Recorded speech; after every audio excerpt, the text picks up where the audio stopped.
throughout the entire thing. We're going to go unit by unit. A lot of us, I personally teach country by country, but a lot of people teach unit by unit. And obviously, that's how the test is set up.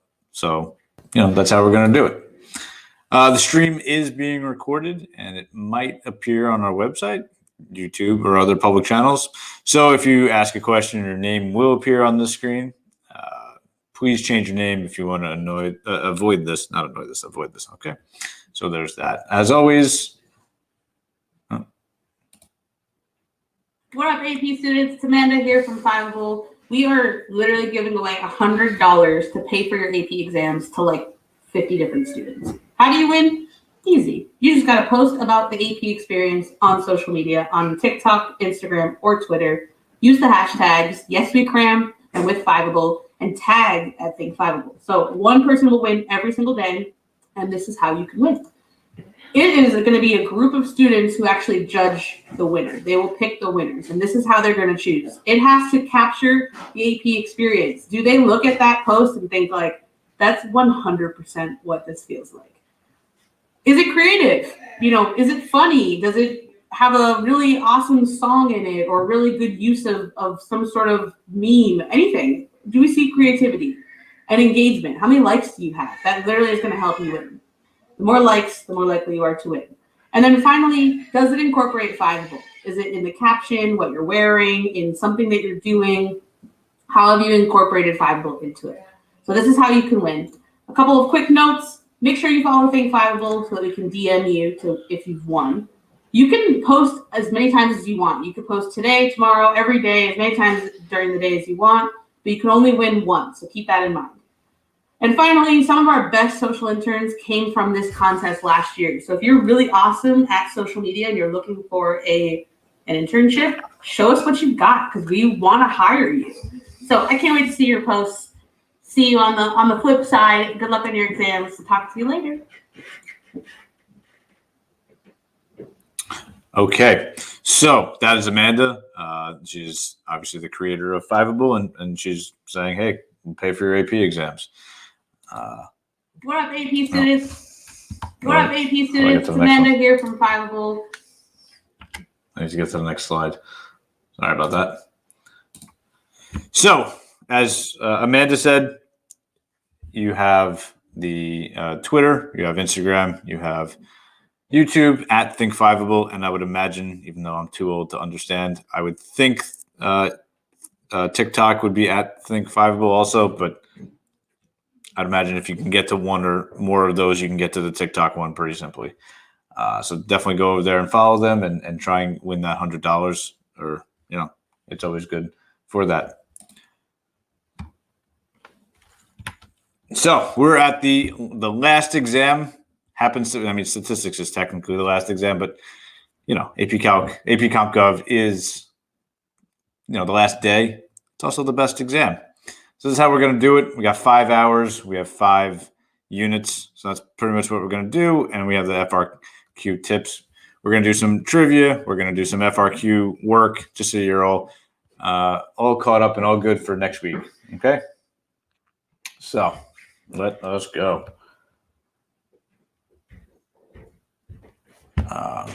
So this is, what we're going to do. If you follow along with the CED, the course ED, this is the order of what we're going to do for our slides, the practice of political scientists, you can read.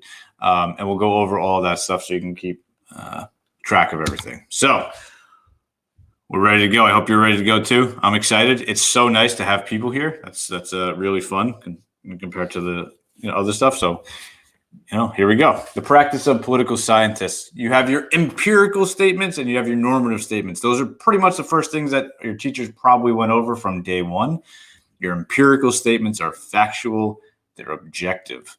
Whereas the normative statements have words like should, might, they want to. They have those words that definitely show an opinion. A lot of times when these questions come up on the AP exam, they look like this is what, you kind of play the one of these things is not like the other game. If this is a multiple choice question, you can pretty much figure out one of them is not like the other one. It should be the easiest question that you get. We have your quantitative data which is numerical, quantity, numerical, and qualitative data, which is a description based on observations.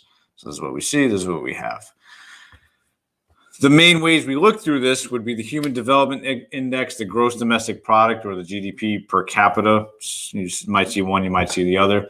A GDP growth rate, which is showing how much that country has grown within, X amount of years, depending on what you see there. Your Gini index, your Freedom House. There's a slide later, I don't know, maybe like 30 or something like that. That will go over the Freedom House again. Your, basically shows how well you're doing as a country. Your transparency index, how does that country deal with the transparency of the government? And finally, the failed state index. That's probably the least likely one to come up because we don't really deal with a failed state country. So, but it's important to understand that one too. Okay. The difference between a nation, a country, and a nation state are all there, right? So a nation is just a group of people that register as belonging to the same group, regardless of ethnic, regional, or linguistic relations, right? But no, including ethnic, regional, or linguistic relations. So one thing I talk about all the time with my kids, we talk about Kurdistan in the Middle East, not a country, but it's a group of people that identify all the same way, but they don't have that. So they're a stateless nation, state because they don't have any governmental organizations. They don't have any official government. A country is a territorial unit controlled by a single state. So you have all the government set up. It's all there. Right now, depending on who you ask, we have about 195 countries in the world. Depends if you're the UN, the IOC, the International Olympic Committee, or the any supranational organization. They might have a slightly different count. Individual countries will have different counts too. So that number is approximate, but you have that. A nation state is one where a politically distinct region within its own administration. It's mostly a homogenous society, or tends to be a homogenous society. Economy and ethnic and other social identities. So there's that. Okay. This is our breakdown of all that we have. So as far as our countries are concerned, you don't really deal in totalitarian. You deal with democratic with the UK. You deal with transitional with Nigeria and Russia, and Mexico. And you deal with authoritarian with Iran and China. Right. So you can read this, but I'll go over basic stuff. The media, the more democratic you are, the more free the media you are, the more authoritarian, obviously, the less free the media is, and the more it's state run. More parties in a more democratic way, either one dominant party like you see in Russia with United Russia, or none, or just that one allowed party in China with the CCP. Obviously, there are those smaller ones that occasionally pop up, but not really. Elections are competitive in democracies. They're not competitive in authoritarian regimes because they're usually rigged, and they're usually just like allowed to be, rigged. The power is not an issue in a democratic regime. You understand who has the power. You understand who is allowing that power. It's coming from the people, but it's alternating from parties.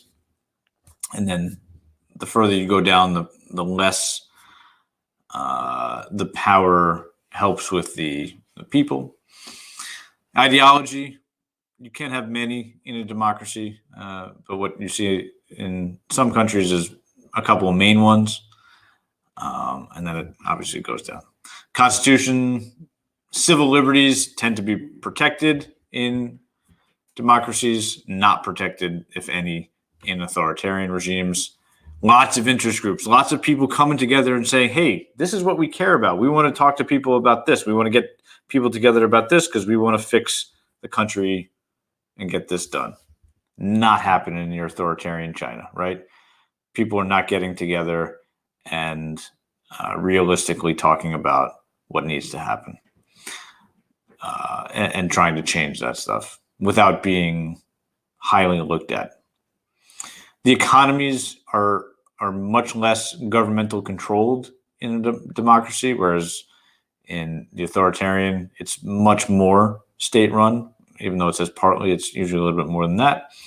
The military is run in a democracy by your leader, not by your leader, but it's, they're elected people, so they have to respond to the elected, the electorate. Whereas in an authoritarian regime, it is run by the regime. And you cannot say that there's no corruption in democracies. Even in our best democracies, Norway, Finland, places like that, there's still a little bit of corruption.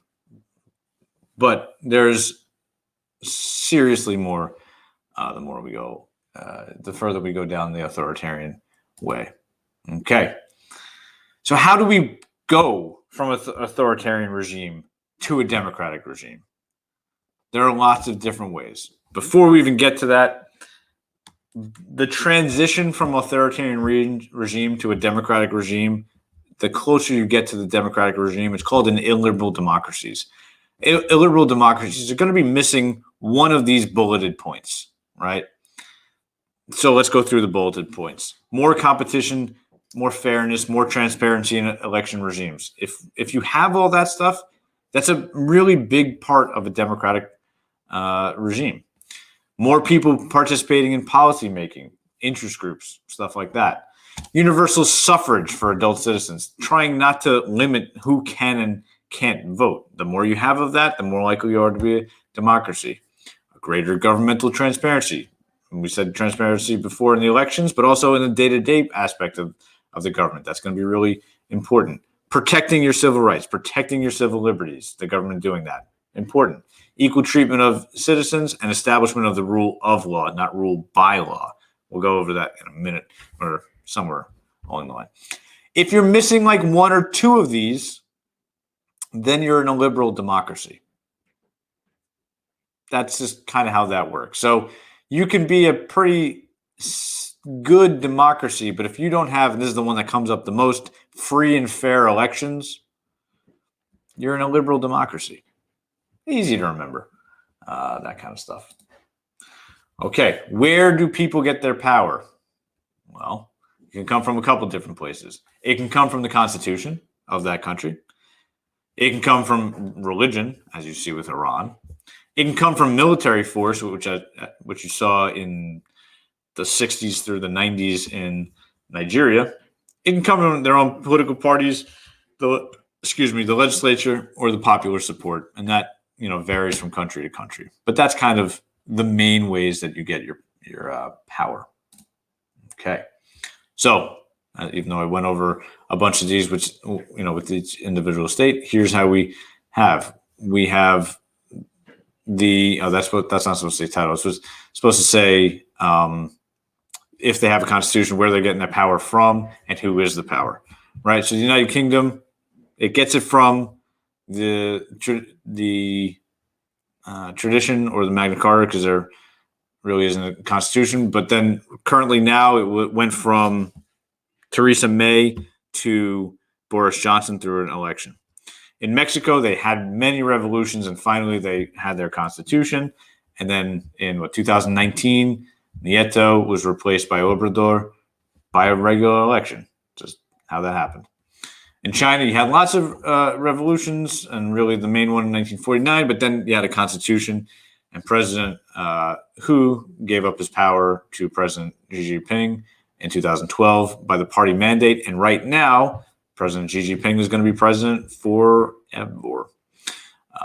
In Russia, lots of revolutions, and obviously the big one in 1991 of the breakdown of the USSR, and finally their constitution.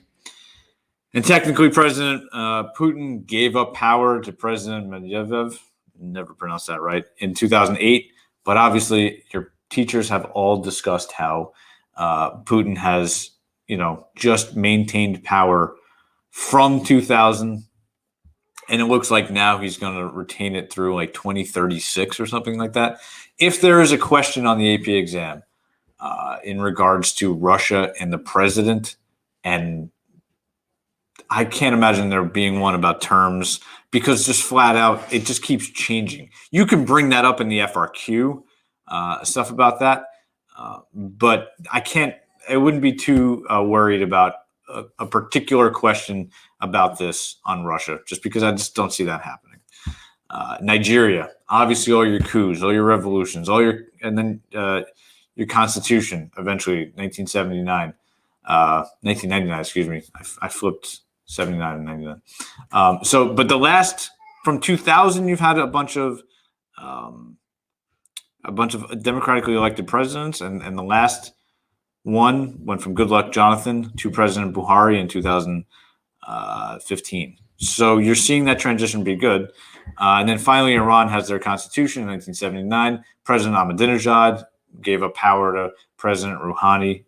He was term limited, Ahmadinejad, and now you're going to have election. And actually, the next election happens in June, and there's been a bunch of names already thrown in for the June election, including, weirdly enough, Ahmadinejad. And that's going to test whether or not, it's going to test how power works in Iran, right? You have your three major systems of government, federal or unitary. You have your unitary government, right?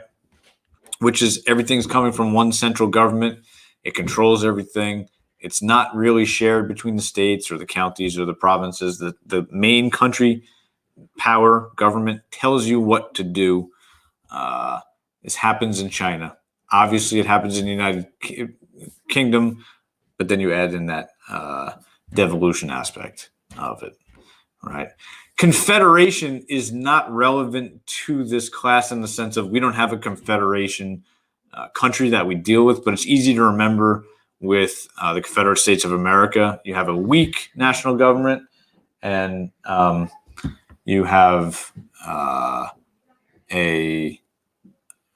another aspect. Just hold on a second. I'm being told to turn on the subtitles, and that means I have to figure out how to do that. Destination polls, event setup. Where would I do that? Webcam settings? No.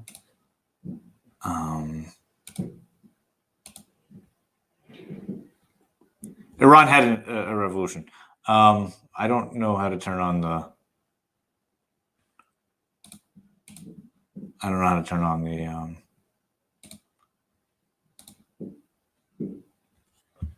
I'm sorry. I'm just gonna keep. I don't know how to turn on the closed captioning. And then finally, you have your federal government. The power is shared by a powerful central government, but states are given their rights. So, hey, here's the federal government. We're going to make our big decisions, but the states obviously have their ability to make important decisions as well. The mouse on the bottom right.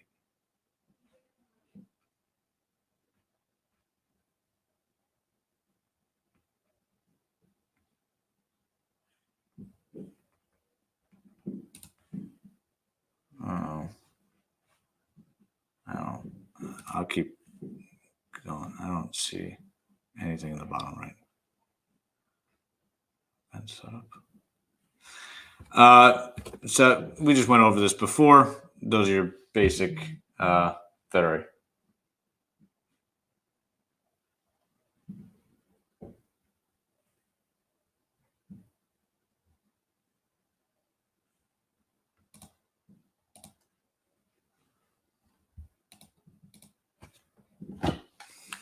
I don't have that. Oh, here we go. Sorry about that. Is this better? Yes. There you go. Butter. Yeah, butter. Okay. A couple different ways of getting a, legitimacy. Legitimacy is this word you should keep in your back pocket forever. There is going to, be a question on the FRQs that you can use legitimacy for. Trust me, it will be there. Right. So we have three main ways of getting legitimacy. You have your traditional one, which is built over time, history and stuff like that. there's your monarchy. Charismatic ways is, the strength of an individual leader, and has in institutionalized ways, but not completely written as clearly as you would think. That's going to be your Ayatollah in Iran. And finally, your rational legal. That's your laws very clearly put out there. Your procedures very clearly put out there. And that's going to be your UK. It's going to be your Nigeria. All that. Okay. So how do you sustain legitimacy? Oh, there's lots of different ways, right? Authority through legislation, through effectiveness, through tradition, through visionary leaders. You could reinforce it through powers that you negotiate. You can decrease corruption. You can increase economic growth. That's going to mean, hey, people want you to stay in power. If you do the opposite of that, if you have a lot of corruption, you have no competitiveness. You have a small growth in the economy, or even worse, a decrease in the economy. You're going to weaken your credibility and your legitimacy of the country. So you kind of want to stay away from that as much as possible. How do you keep your country stable? There's external aspects of it.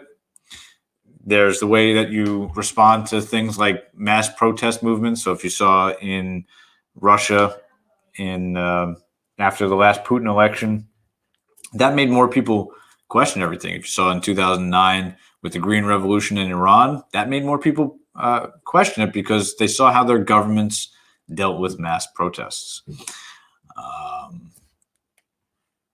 That's kind of the political reform. Okay.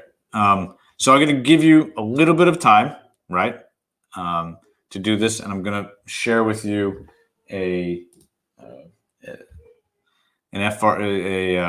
do you call those things?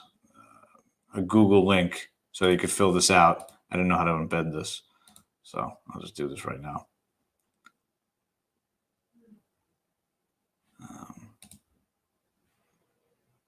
But look at this FRQ. The media serves an important function in all political systems, right? Identify one governmental constraint on media freedom in China in the past decade and explain how it helps sustain the authoritarian regime in China.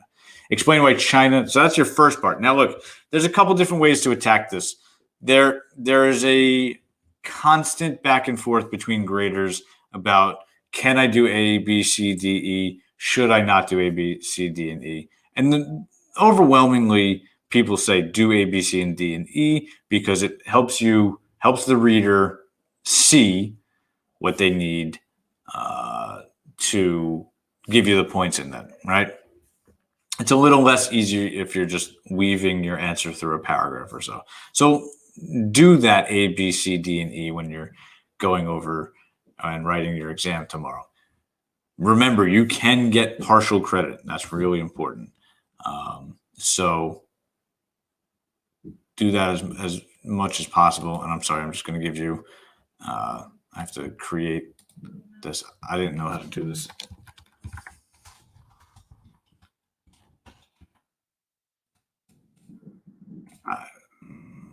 Can I just give you the link to the share? I'll try that. What's going on?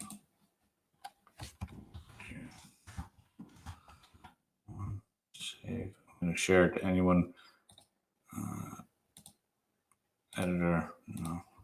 Anyone with the link. Copy link, done. I'm going to share it with you right now. Put it in the chat. Okay, so look through that.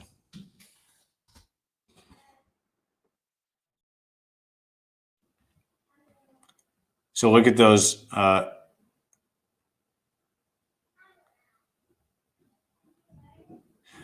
So Maddie, I'm looking at your question right there about the federal system of Russia. Russia has one of the more interesting vocabulary words you could use in this entire thing, right? It is called an asymmetrical federalism. So their federalism is really powerful in some places, and giving more state power in some places, but in places like Moscow and St. Petersburg, they're telling those major cities, hey, you can do a little more on your own because you have a really large governmental system, right? You have the ability to really control everything. So go do that, right? All right. So I want you to spend, I don't know, I'll give you about 15 minutes tops to go through these. We can come up with some answers together, and then we're going to do some vocab, and then we're done with section 1 of this, or unit 1 of this. Okay. So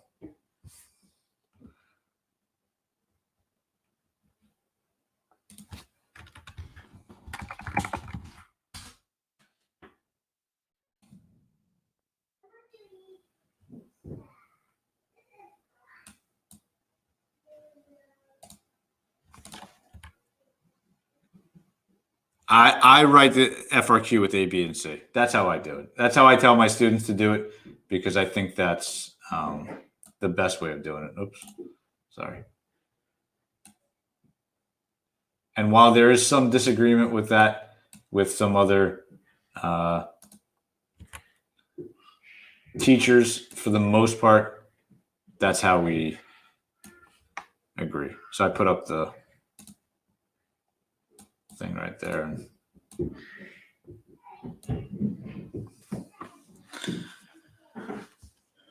You can obviously keep answering, asking those questions. I'll help with those while you look at your FRQs, because this is a good one, and we can go over a bit of the answers before we do our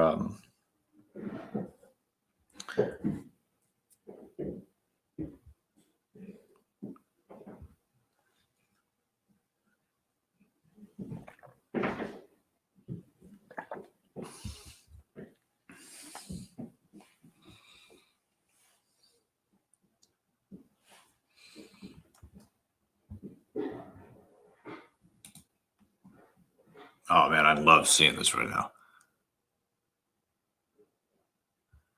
I wish I'm not going to show you what was going on right now. I mean, you could see it because you're on that page, but this is good stuff, guys. This is phenomenal.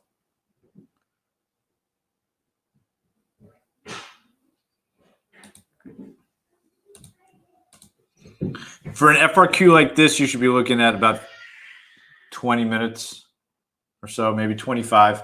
I'm only giving you 15 because I don't want to, we're not going to spend the entire afternoon, giving you all that time. That wouldn't help you remember everything.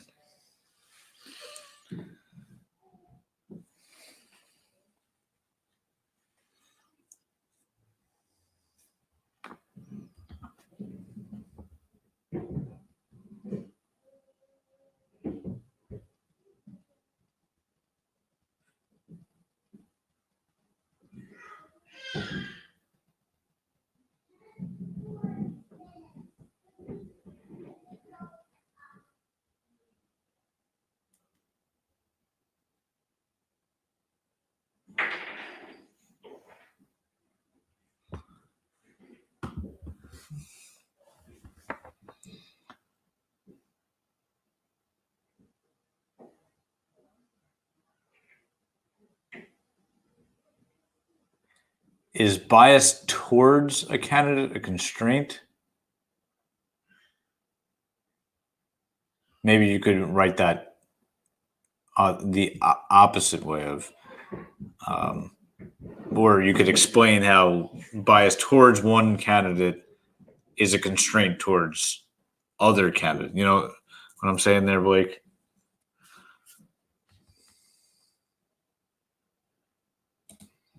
Wow. Look at you guys. Look at you guys. And girls. Obviously, girls. I don't mean to.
So I give you about 10 more minutes.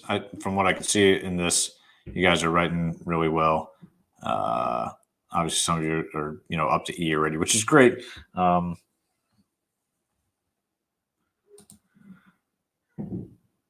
Just good to get your brain moving again, because I'm going to guess most of you have taken a different AP prior to this, and you have forgotten some of the things that your teachers worked, and told you about, and that's just to be expected. That's what the idea of these CRAMs are, especially the later CRAMs.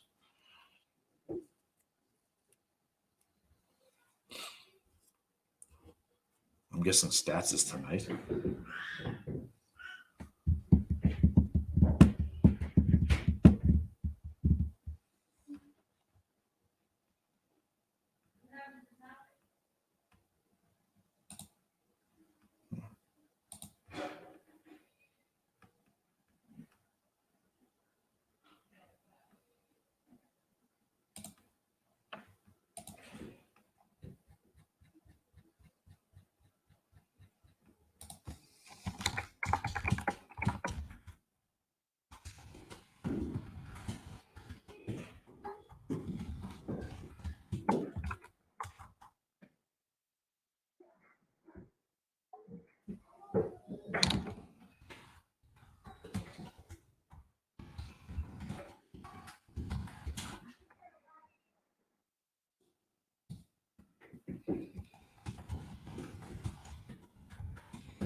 Right. So, Ryan, excellent question.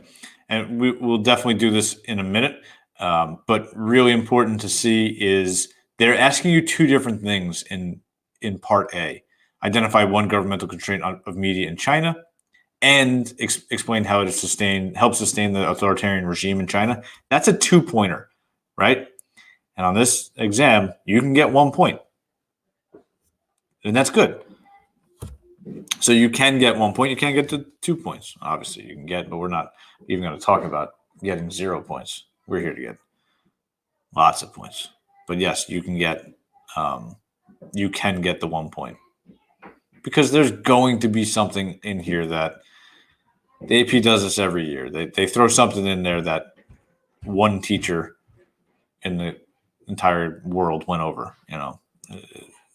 Don't think about that one question. Think about everything you do know. No worries, Ryan.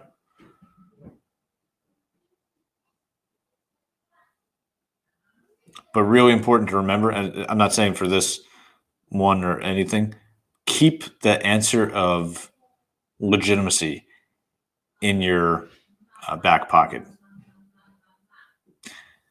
Bryson, I don't know if anybody knows the answer to that. I don't know if this is going to be graded like a regular exam, year or anything like that. I don't even think College Board has the answer to that 100% just yet. So, yeah, I don't know.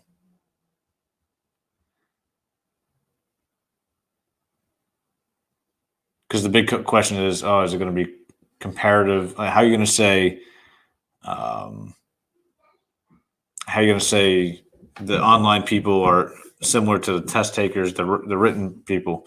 So there's that. Jay, can you use legitimacy for one part of the question, or can you not double dip for more than one part of the question? I think you can use legitimacy. You could use like social legitimacy for one aspect, and then like an economic legitimacy after that. But you can't say legitimacy part A, legitimacy part two. You'd have to, if you had different ways of utilizing that, you could. I would stay away from it unless you're like completely out of other options.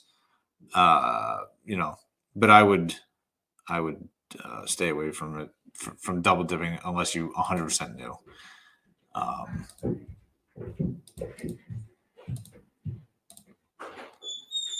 And then what's a good answer? We're going to go over each of these in 5 minutes. Okay, just like basic good answers for all these. Yeah, so Maddie, we're going to go over all of these sort of together, just to talk about all the different possible answers you could have had. And looking at this, oh my God, you guys are awesome. I'm sorry about the one document thing. I didn't know the best way of doing this. Obviously, if you were my own students, I could put it on Google Classroom or something like that, but not. So.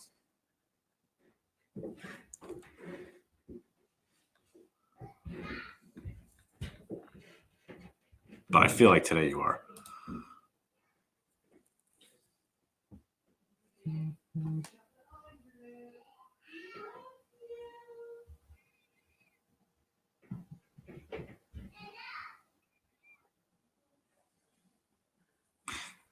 This whole question, 2, 3, 4, 5, 6 points.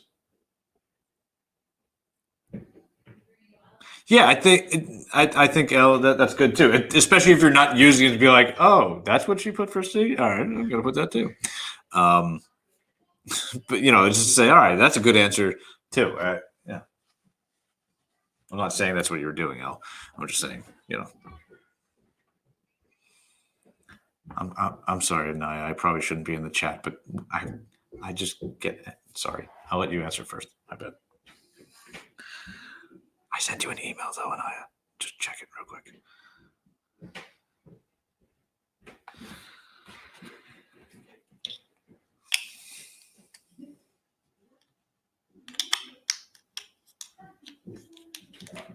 All right, 3 minutes left. We got this. We're going to go over this, and then, like I said, there's some.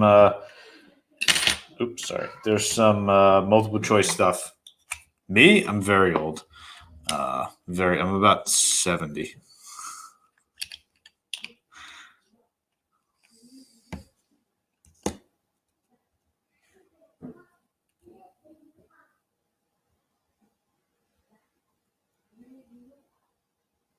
Two and a half. I'm not gonna. You can see this, but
Yes, it's Unit 1. The problem with, Maddie, the problem with these FRQs, there's no true Unit 1 FRQ that doesn't touch into 3 and 5 and 2 and 4. So it's like, here's some things that are basic to Unit 1, but we're going to have to, if you took the AP exam last year, you understood they said no 4 and 5, and then they asked questions about 4 and 5. Good job, guys. Jake, specific example. Yes. Yeah, you would need a specific example. And you couldn't bring up Tiananmen Square unless you said something to the effect of like, it is, we just hit the 30th anniversary of Tiananmen Square, and it was not allowed to be talked about during the time. There was not a reflection of that day on that day. So you can kind of like talk about Tiananmen Square in a anniversarial way. That's not a word, but I made it up. Without talking about Tiananmen Square so much. All right, that's it. Oh, we need that to stop. Okay, reset, because we're going to do that again, obviously. All right, so let's look at this. I was just looking at all your answers. Whoops, I'm not going to do that yet. No. Okay, we're not going to look at, you can open the page, and then looking at all your A's, identify one governmental constraint on media freedom in China in the past decade. I'm seeing the Great Firewall of China. I'm seeing not allowing, restriction of social media. I'm seeing stuff about TikTok. How they censored the Chinese-made app TikTok. I'm old. I think it's TikTok because that's what I use. Social media. Not talking about the Uyghurs, right? Really, that's going to get you a point. How much foreign media is in there, who they allow in, not really showing too much about what was going on in Hong Kong. I like answers like that. So that one person who put up about Tiananmen Square, I think you'd have to make it relevant to today, not relevant to Tiananmen Square 31 years ago.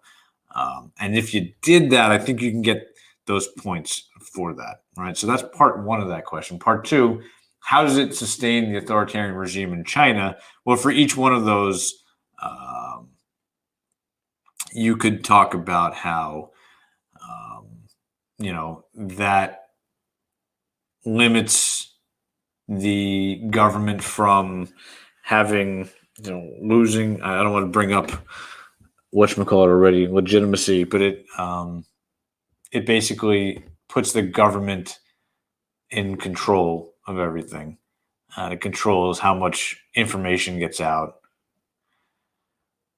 So explaining why China has allowed some media freedom in the past decade, you could talk about, and again, I don't want to do this, but you could talk about having some international legitimacy, or showing that they're not completely state-run, and that they have some ability to let their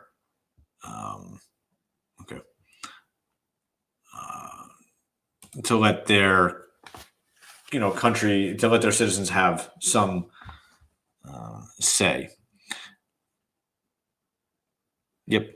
Explain how the media helps sustain democracy in Mexico. Obviously, you have a much freer democracy, and with more freedom in that media, you're going to give transparency. Remember, that's one of the words we talked about previously, transparency.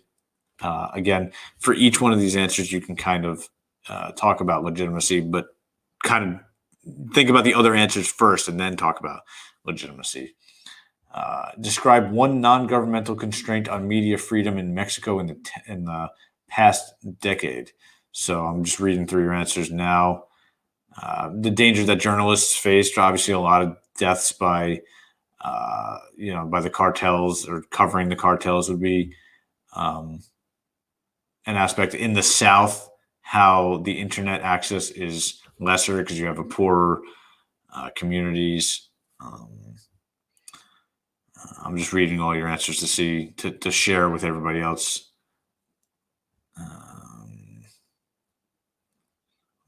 Dangerous to journalists. Yeah, we talked about that. That's yeah. The drug cartels in general is an unfortunately good answer.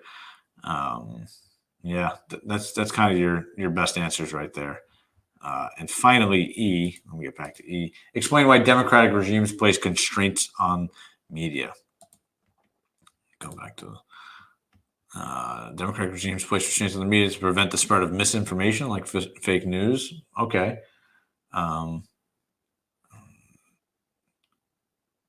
To keep the country united, censoring threats against the country, government is able to remain more united without fears of internal problems. Military plans are safe. Okay, yeah. So you don't want to give out too much information. I don't want to bring up AP US Gov, but I teach it, and I'm guessing some of you take it. It's the idea of national security versus freedom of the press, right? You want to have some bit of national security. Yeah, media can be harmful in that sense.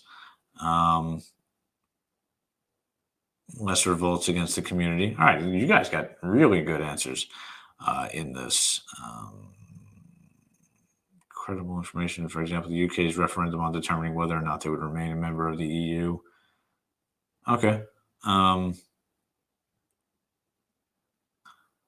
Yeah, you don't want all your secrets out there.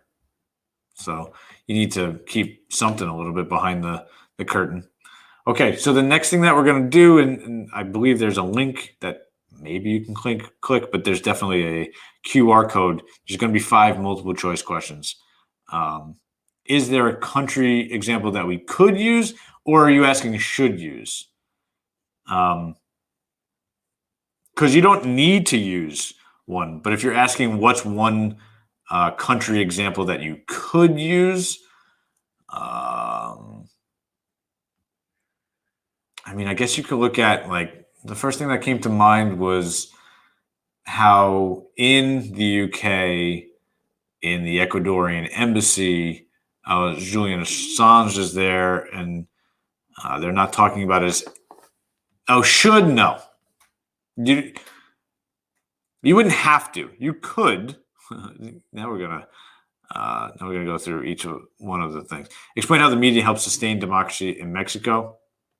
Well, it's a free and fair media. So even though people are getting killed by reporting on the cartels, it's not like nobody's reporting on the cartels. So they're letting that information be out there, and that's really important. Okay, Maddie? Yeah. Okay, so as I was saying before, we have this next thing. This is Unit 1 trivia, and you could use this, what do you call that, QR code, and get there. And we're going to put a 5-minute timer on it, do that, and I believe the answers come up, but you could definitely ask questions too of me and the TA and I. Okay, so click that. I'll start the, what do you call this thing? Timer. And much better at doing this than I was. Boom.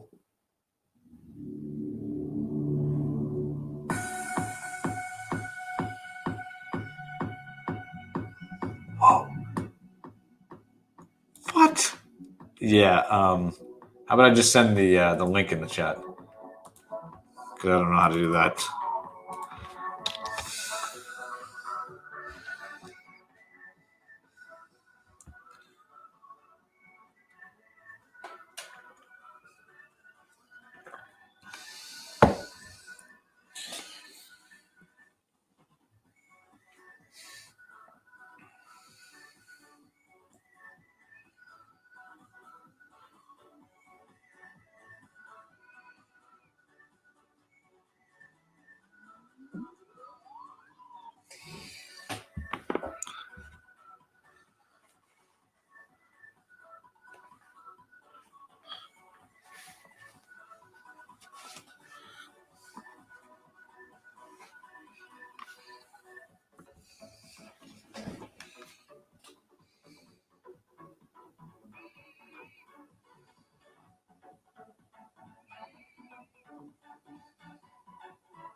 Kyle, as far as that, I think that goes back to the whole curve question too.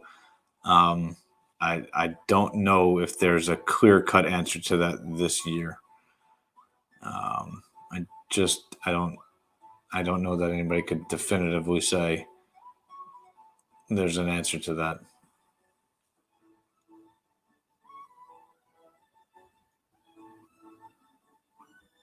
But you don't need to worry about that because you're going to get every question right. So,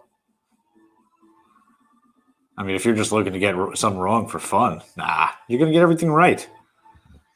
You're taking the best AP class out there and the best AP exam. You're going to get everything right. Yeah, exactly. And there's like a whole matrix of way of figuring that out. And there's some calculators out there, but don't. I just think this year's an anomaly in that. So don't try and plan on that. I get why that's a question, though. I totally understand that.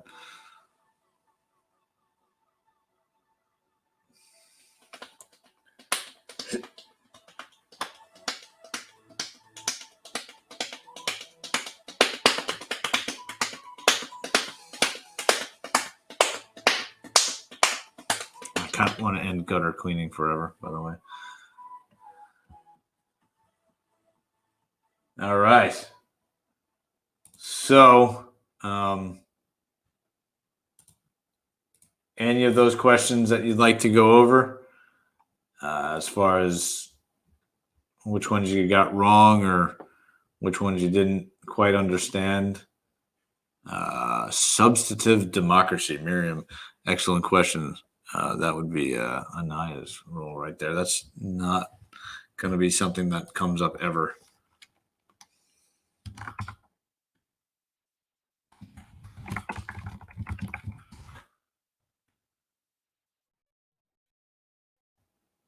Substantive democracy. Oh, okay.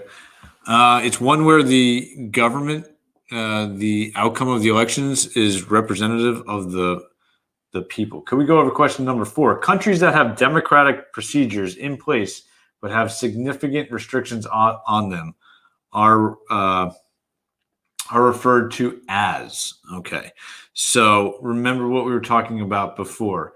You have a little bit of democracy. Let me see if I can just click back to this. Okay. You have a little bit of democracy, but you're not 100% there.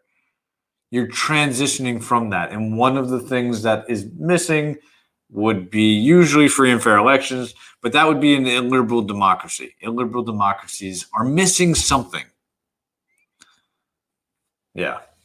Yeah, Russia's your best example because they have that carousel elections where people run around to different cities and vote multiple times for Putin, and like people know about this, and it's pretty obvious about that.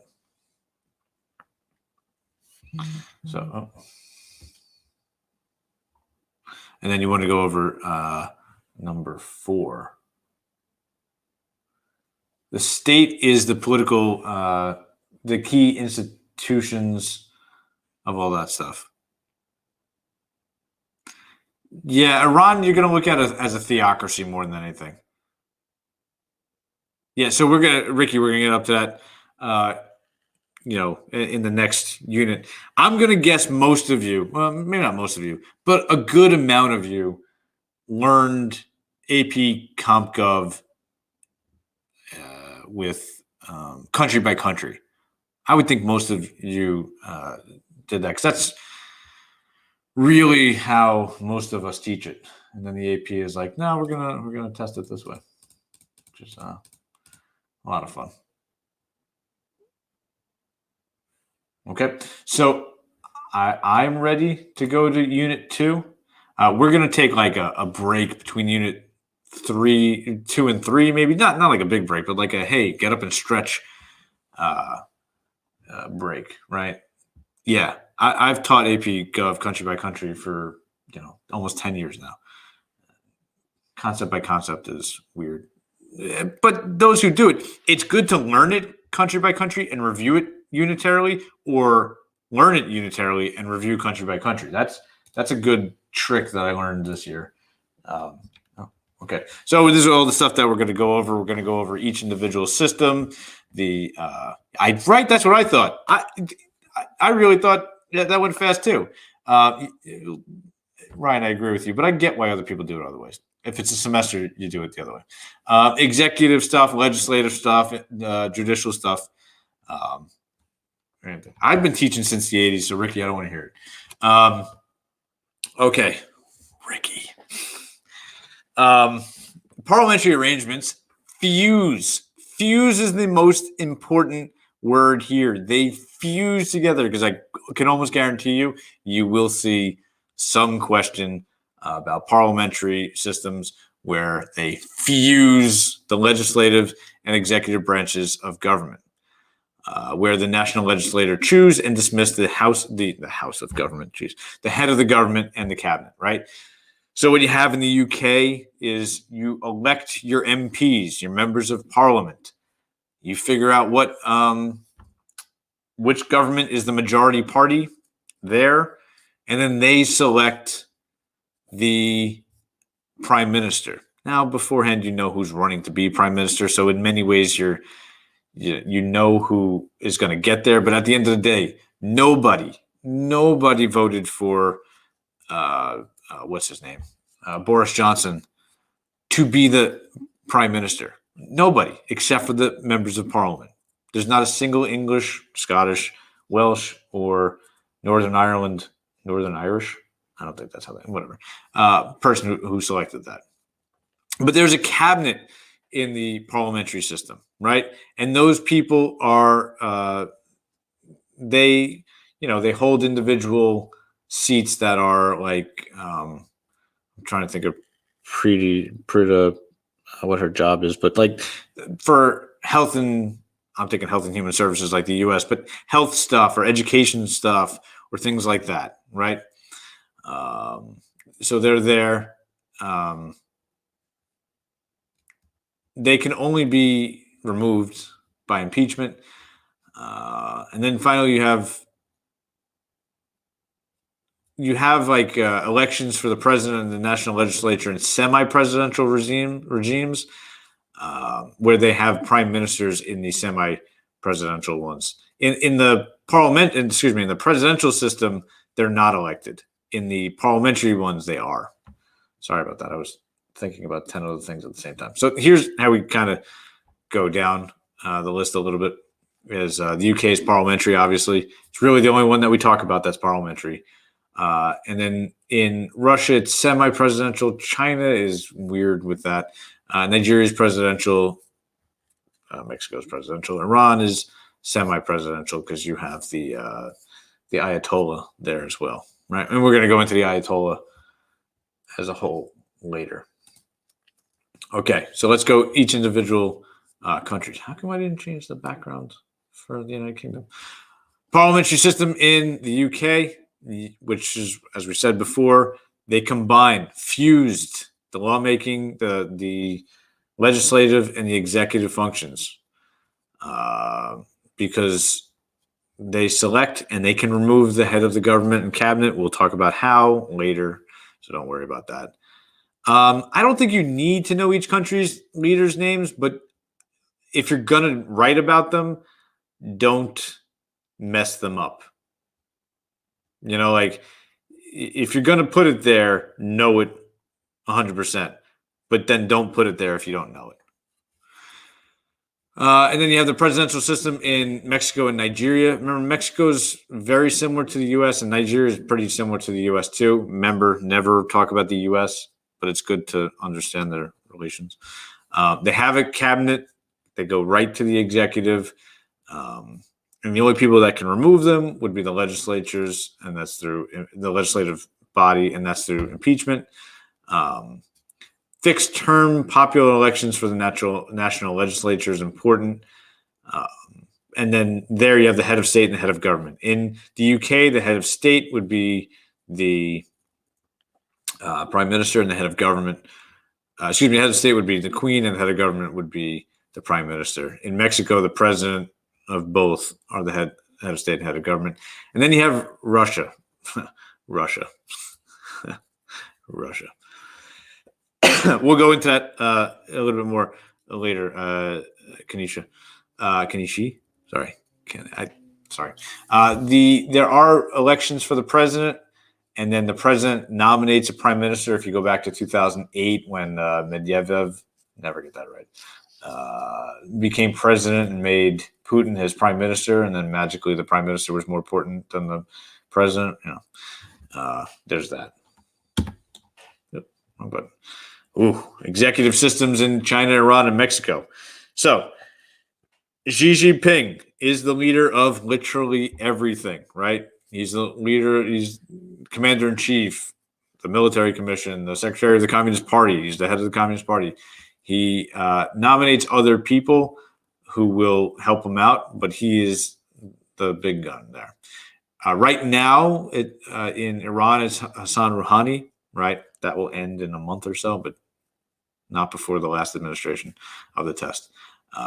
Whereas the supreme leader sets the political agenda. He's basically saying, hey, this is what's going to happen. Rouhani serves as commander in chief. He appoints the top ministers, part of the, he appoints the Expediency Council, half of the Guardian Council, and the head of the judiciary. He's got 2 4-year terms. Very similar to the U.S., right? In Mexico, you have Obrador. I don't think anybody's going to get his full name, but if you do, a lot of people write AMLO. So you can do that. He's the head of state and head of government, commander in chief, leading the bureaucracy. And remember, he's got that one term, sessenio, 6 years. I don't think you'd have to write the sessenio part, but helps to remember that. In Nigeria, Buhari, he's the head of state and head of government, commander in chief. He's approving all local election. He conducts foreign policy as well. In Russia, the prime minister is Mishustin, right? But you don't really know too much about him because he is not Putin. Maybe you know about him because in Russia, but you don't know about it.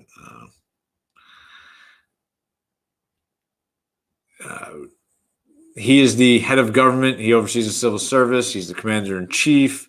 Technically, he appoints top ministers, but everything's happening with Putin's permission, right?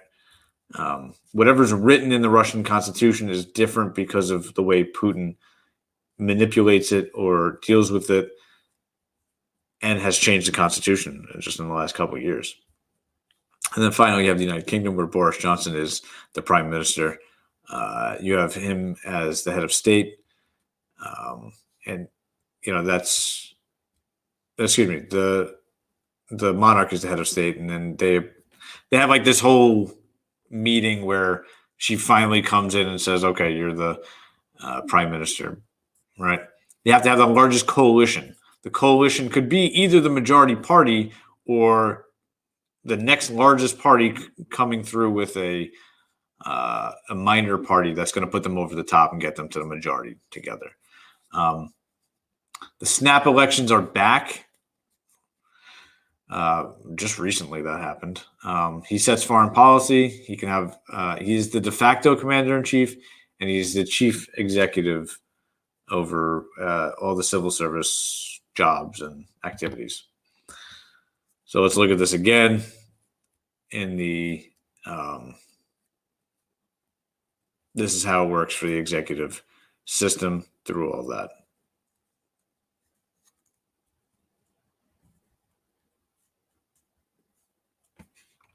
Yeah, this one, Obrador, Maddie. I'll do it quickly. What about it, Maddie?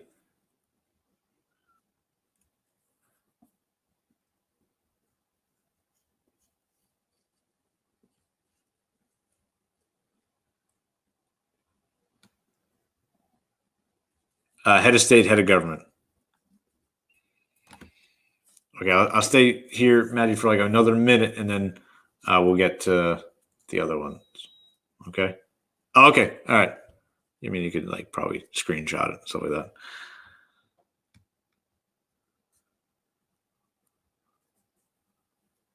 All right, we're gonna go ahead. Okay.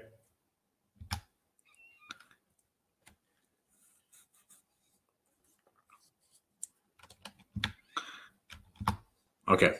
Executive term limits, the benefits of them and all that. But term limits on the executive is both advantageous and disadvantageous because they promote political stability, which is great, and they pass effective policy, which is great. But you could have somebody who's there for too long, or you could have not too long, but you could have somebody who could do a better job if they had more time. It's very, very rare that you'd have that happen, but theoretically. So here are the advantages. You can check. It's a check on executive power. It keeps an office holder focused on governing, and it provides opportunities for new leaders. That's really important aspects for the advantage of a term limit. The disadvantages, even though they number more, I don't, that's an opinion, I think. They force good executives to leave office. So if you're doing a good job, well, now you got to leave because you did a good job. Well, that doesn't seem too fair. And an argument would be like, hey, I was only here for, in Mexico for 6 years. It took like a year to figure out exactly what I wanted to do. But now that I got it, I could do more. There is some impediment on continuity. I have to think of how to say that word. Because, after one's gone, the next one comes in, and then you have that relearning period. And so it becomes a lull in making accomplishments. The lame duck period, once one president is voted out, but it's not really out yet, and then we have to wait and wait and wait. That's a disadvantage. You're not getting any experience with term limits, right? And you could have, a poorly designed or executed policy because you have to rush, something like that, to get everything in. Those are disadvantages. I would think most people are in the advantages column, but there are disadvantages. Can't say there isn't. Okay, so let's go over all of this. The executive. So technically the monarch's there for a life term, or if you're Queen Elizabeth, multiple lives, because clearly she's not going anywhere anytime soon. The prime minister, 5 years, less if you're voted if you have a vote of no confidence, which would require a new election, right? In Russia, it was 4 years. Now it's 6 years as of 2012 with a consecutive 2-term limit, but it's Putin. So again, as I said before, I do not see anyone asking what is the Russian president term limit aspect, because it just has changed so much over the last couple of years with Putin. So don't think too much about that. Then their prime minister can be removed by the president or a vote of no confidence in the Duma. In China, Xi Jinping, as of 2019, said, "I'm here for life." Nigeria, just like the United States, a 4-year, 2-term limit. Mexico, the sessionio, for 1 term only, not year. I should say term. I crossed that out and put 6 years for 1 term only. In Iran, it's a life term for the supreme leader, and that guy's been there. The Ayatollah has been there since 89. There was one before him from 79 to 89, I guess, too. It could technically be replaced, but you don't see that happening. And as far as the president, a 4-year, 2-term limit, just like the United States. Okay, so what is this way of removing people? A vote of no confidence, whereas the legislature comes through and the members continues to vote as to whether or not the prime minister should stay. This could force the resignation of the prime minister because it could be an embarrassment, or lead to new elections if it's successful in going through. So Mexico, it's weird. Mexico can technically remove its president, but it's in the Constitution that there is this ability, but there is a lot of legislation and a lot of scholarly articles that say it's pretty much impossible, but there is an ability for it to happen. You could argue the Supreme Leader has different powers than the president. And impeachment is where you're accused of a crime by the lower house, and then there's a trial in the upper house. And if the trial goes through and you're found guilty, then you're removed. Okay, so who has what? So the UK has a vote of no confidence. Russia has the vote of no confidence. Technically, the National People Congress can remove the president. In China, it's not going to happen. Nigeria has impeachment. Mexico, as we were saying, they have the ability to be impeached and tried, but it's like very like I've read through their constitution a couple times, and I just don't see it 100% how it's obvious. In the in Iran, the supreme leader could be removed by the assembly of experts. Not going to happen, but could theoretically, I guess, if they went rogue, but still.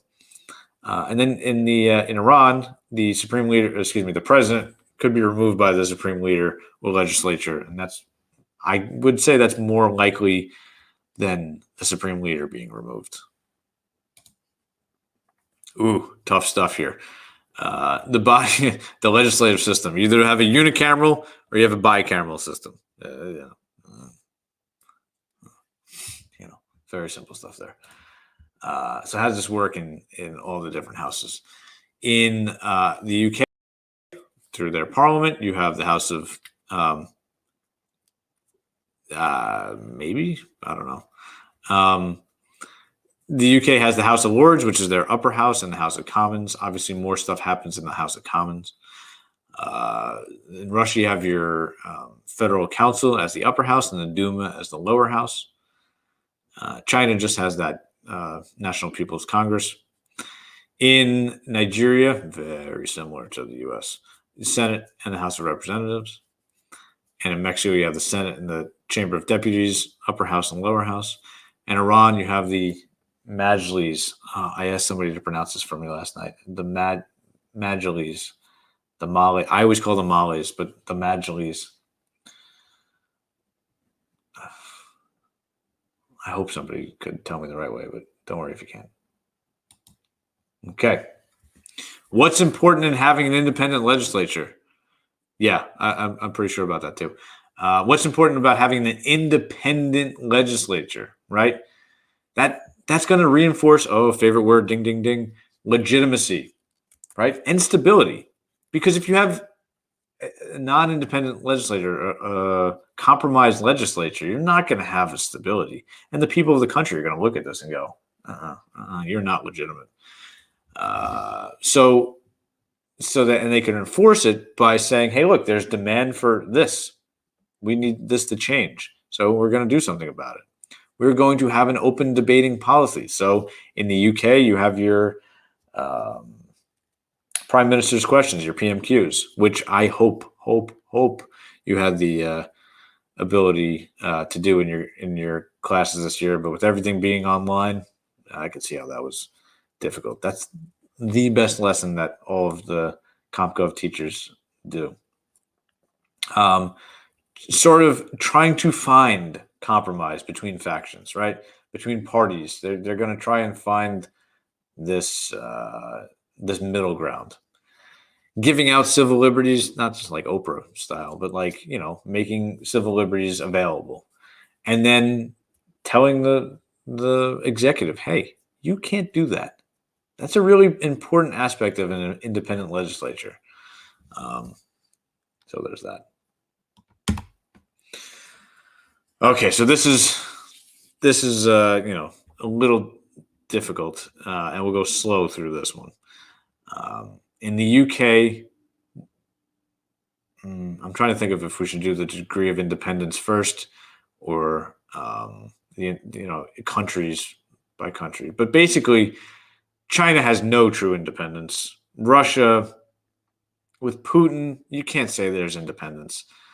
And Iran is maybe more true than China, but sort of on the Russia level of independence, maybe slightly better. But UK, you have some good amount of independence, and Nigeria and Mexico, you have some good amount of independence, right? In the UK, since the executive and legislative branches are fused, there are no checks on the legislative branch. No common votes on, could be a check. So in Russia, United Russia, Putin's party, or used to be Putin's party, basically still is, has a tight grip on who's allowed to run for office. And the legislature, without them, the president may pass and form rules on their own. If you see what he did last year during the pandemic of sort of just saying to everybody, this is our new rules, and you need to step down. That happened. In China, the CCP is the true center of power. The Chinese Communist Party is where the power exists. There's no rogue legislatures there. That doesn't happen. I think it's more so.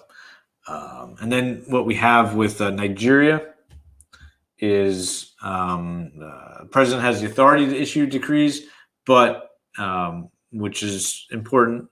And he can enact laws without the legislature, but the legislature does a lot too. So that's not 100% independent, but it's more independent.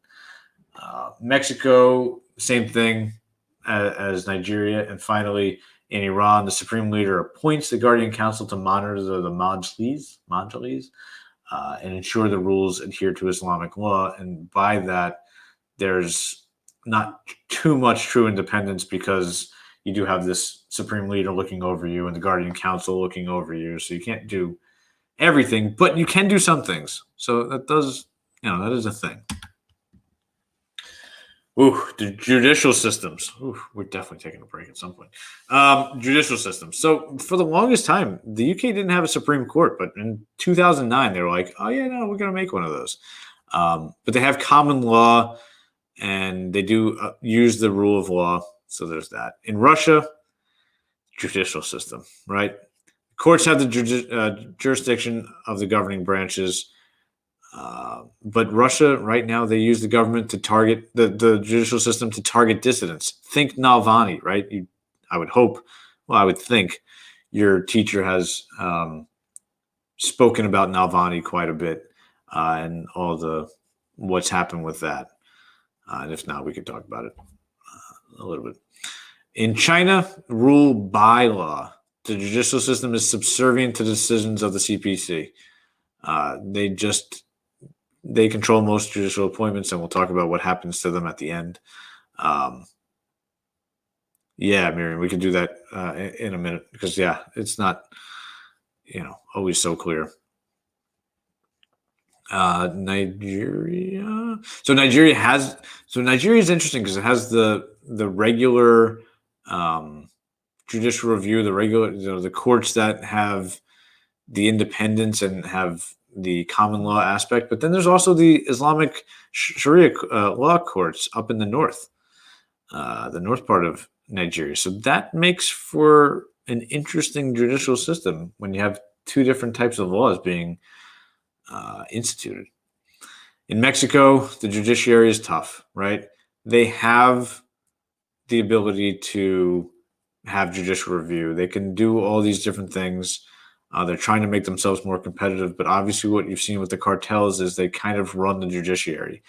And because of that, it's hard to make them, hard to say that they're completely autonomous, or they're completely law-abiding and going through the right way. In Iran, you have the judiciary that deals with religious law, Sharia law. Their judges must be educated that way. The supreme leader appoints a president of the judiciary. But also what happens there, I bring this up in every class I teach now about Iran.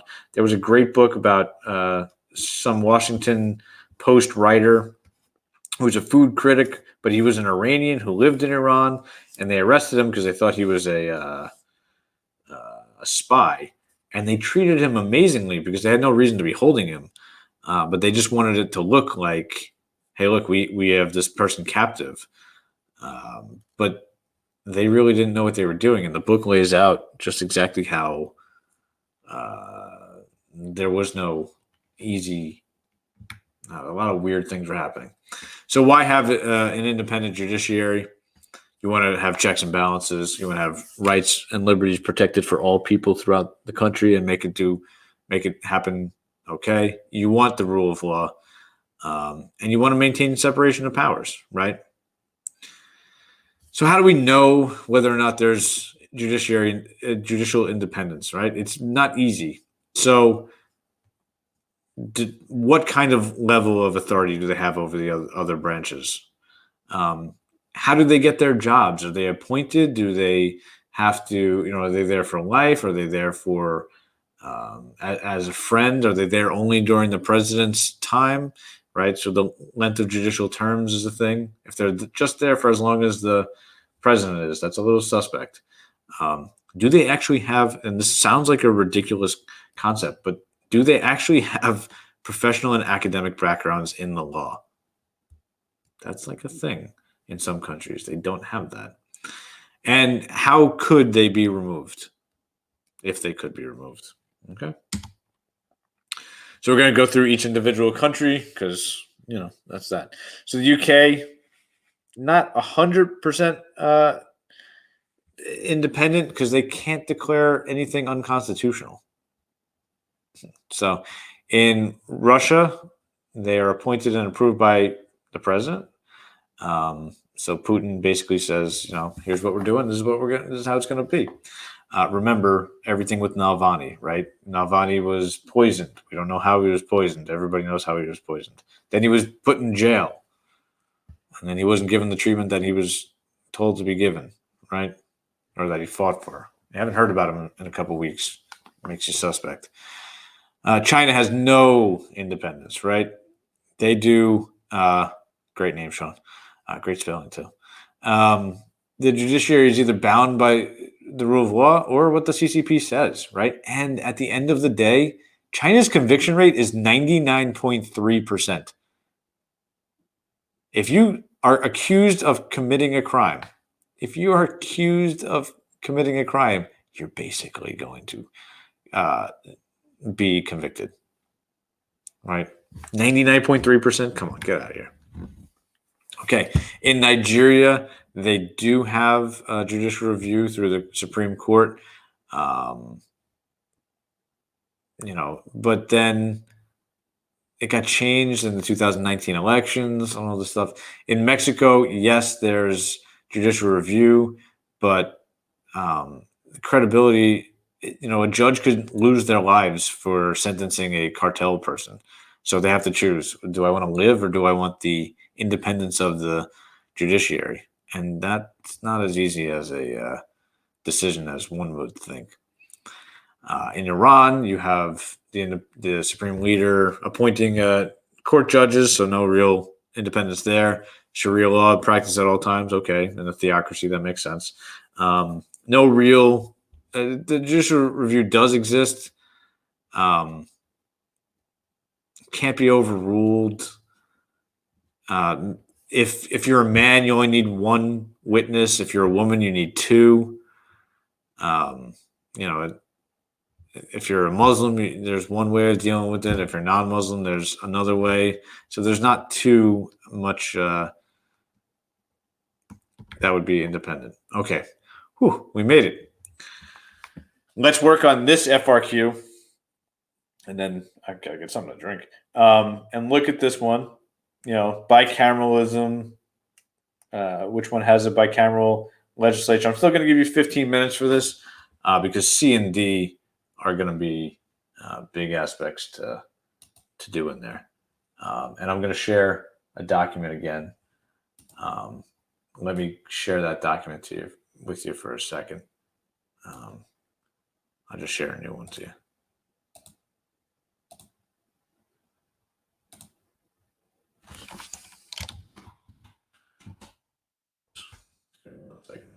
chat. Oh, that's 2. Share. Change link. Anyone with the link can edit. Copy link. Done. This. Okay, there's that. I'll start the clock. 3, 2, 1, go.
You guys are awesome, by the way.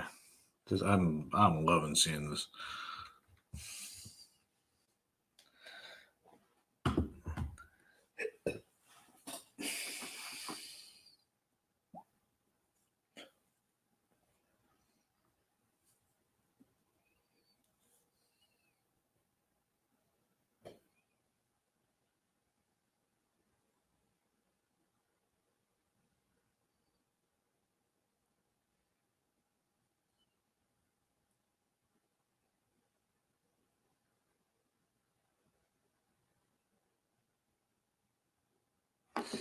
So I would say for this question, you have, I don't know, 15 minutes, 20 minutes on the actual AP exam, right? Now, if you were to finish this one early, because either A, this is really simple, or you can answer this quickly, that's great. But I would also try, it's kind of, you don't want to write too much because then you have more chance of an error, right? But you definitely don't want to just put it too short, right? And you definitely don't want to use the United States as an example because that is not one of the AP 6 countries. So the person who wrote United States, don't lose points. Don't lose points.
Give you about 8 more minutes.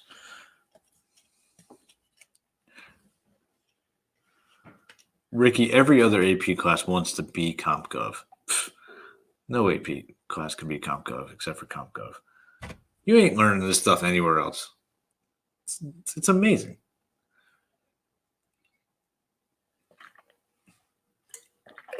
But like you should learn this.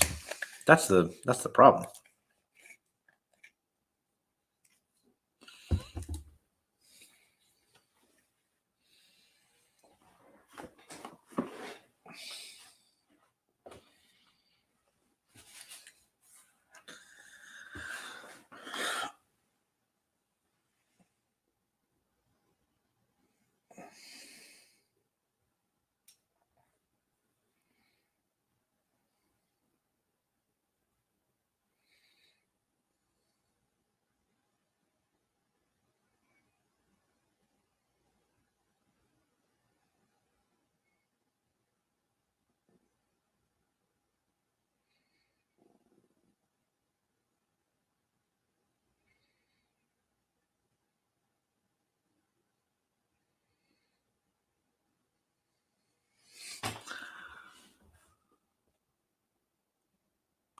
A good cult, though. A good cult, Jake. Good cult.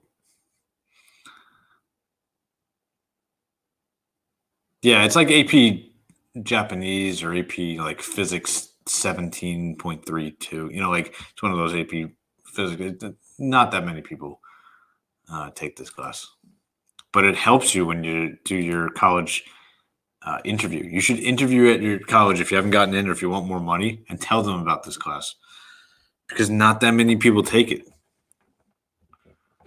We're going to go there, and tell them about AP US Gov, which I also teach too.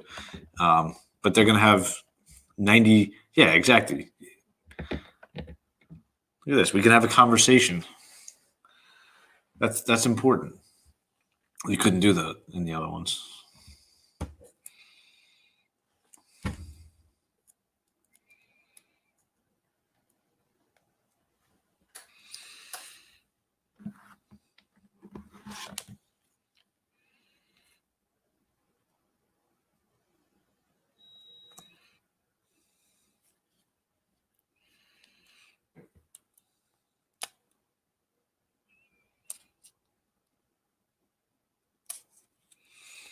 Give you about 5 more minutes. We'll go over this, and then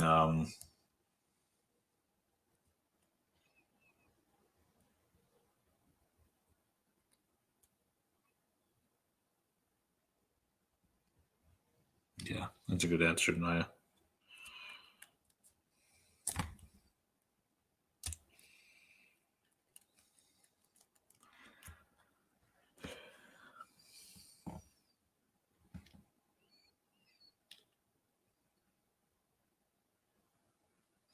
We haven't gone over that AP student. We'll definitely go over that kind of stuff because that is a very important question. I'll give you approximate times and stuff like that that you want to look at.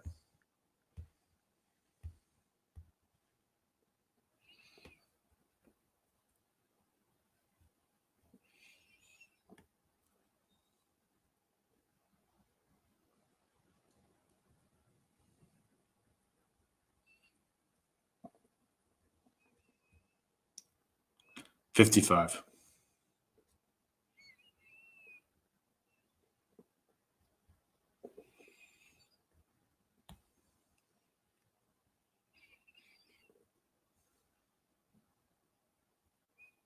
Lucas, how about this? We will. I don't want to say we're going to cut unit 3, 4, 5 short, but we'll leave like, I don't know, a half hour at the end, right? To go over the FRQs and to get all those questions that anybody has out there that may not have you may not have felt fit in one of the unit ones, so that you could do that. I'll tell you right now, Lucas, you're incredibly prepared for the argumentative essay because it's not like the other ones. Yep, there you go.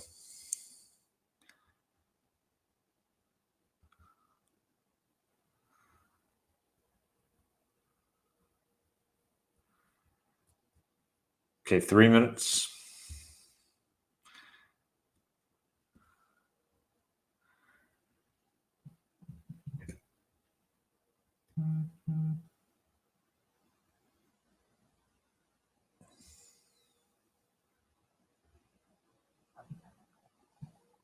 Yeah, I would say the last half hour to 20 minutes we'll definitely leave open to questions. Not that we're going to leave early, if you're not done. We'll go over stuff, but I want this to be as personal as possible. So whatever questions, I want you to be as helped as humanly possible, since there's so few of us.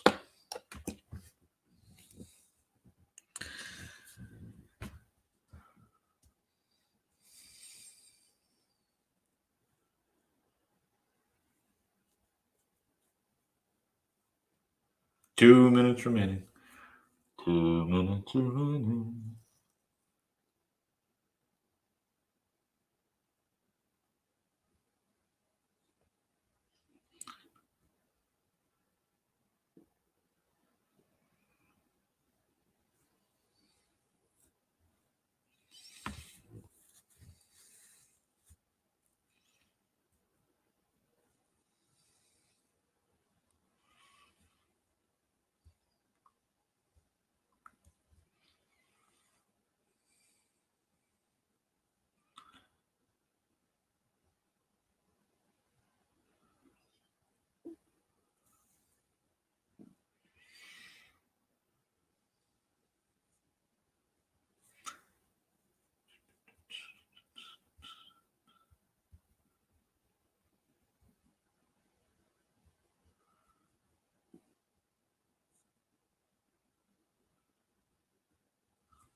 5, 4, 3, 2, 1. All right, so let's go over this. Define bicameralism. That's something you probably could have done in like 3rd grade, right? Bicameralism. Oh, nice to the person who did that in the thing. Yeah, 2 houses within a legislature. They write laws. 2 houses, right? Really important aspect. Identify one of the 6 countries identified in the AP CompGov politics course that has a bicameral national legislature. So you can really put everything except for Iran and China, right? Those are 2 wrong answers, but you have the UK, you have Mexico, you have Nigeria, and you have Russia, right? Those are all aspects of it. Explain why a federal democracy is likely to have a bicameral national legislature. So let's just read some of these answers. Balance of power, okay. Making a legislature bicameral allows for power to be split so that the regional governments also have a say on policies and what may impact them. It may give local governments power.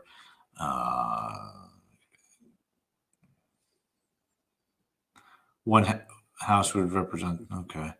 Federal power, for example, the UK better represent the views of their constituency. I like that one the best so far. The UK having bicameral legislature with more power allocated to the lower house, the House of Commons, to better represent the views of the citizens. Okay. Whereas the unitary system is centralized, hand over the checks and powers to the president is important because a country like Mexico, where there are things like cartels playing a role in government, there's a necessity for a bicameral system where it makes, okay, those are good answers. Provide one other reason for bicameral national legislature. Ooh, somebody wrote bicameralism pretty. Bicameral national legislature can be an effective form of separation of powers. Okay. Another reason for less corruption. I can see what you're saying there, but when you say there's less people, there's more people. Yeah, national legislature, bicameral legislature helps ensure that laws are passed meaningfully, as they must get approved by both houses, so one can act as some kind of check on the other. I like that. Yeah, so again, I would do A, B, C, D for this one, but you could easily combine C and D. As a, hey, if you were concerned about it, you could easily say, all right, let's put C together with, one reason why federal democracy is likely to have bicameral national legislature, blah, blah, blah. Another reason, blah, blah, blah. You could pretty much do that pretty simply. Okay. So we'll go on to those multiple choice questions. And I'll put this, I got to stop the timer. I'll put this in the chat.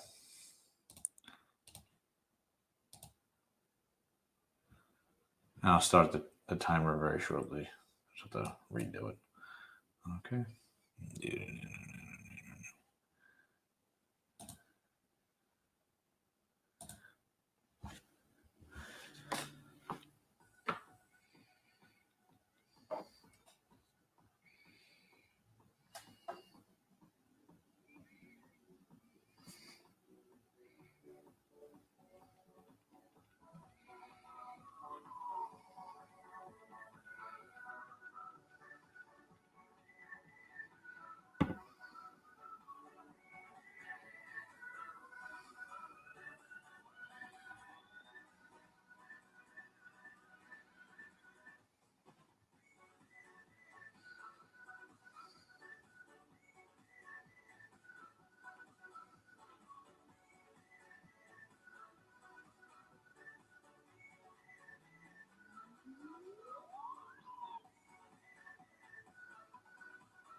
2 minutes.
$20 seconds.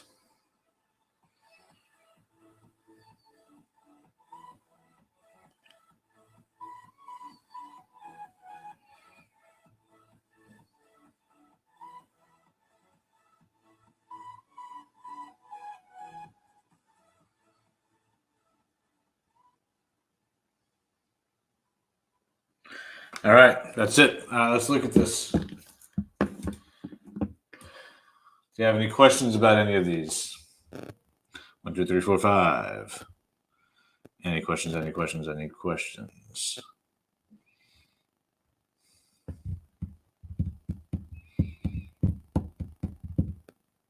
Any questions? No. Can the Mexican president? We mentioned this before, Lucas. Maybe you were just a little late, and that's totally fine. The Mexican president technically, supposedly by the Constitution, could be impeached, but the likelihood of that happening is incredibly unlikely. It's unfathomable. Yes.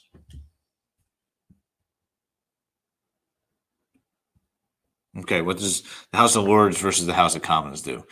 House of Commons is your main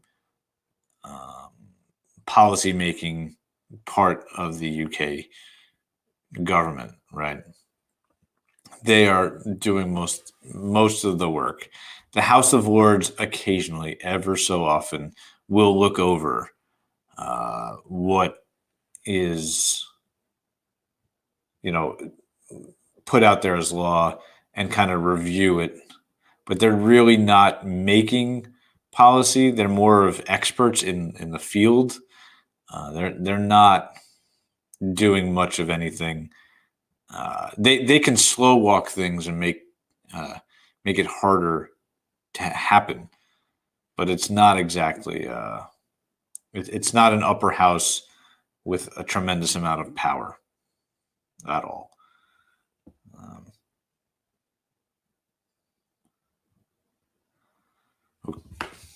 Okay, does that make us ready to go to Unit 3? Because if we're ready to go to Unit 3, I mean we're a little bit ways away, but we're almost halfway done. Oh, okay. Yeah, no worries. In number 2, the anti-choice played a significant role in policymaking.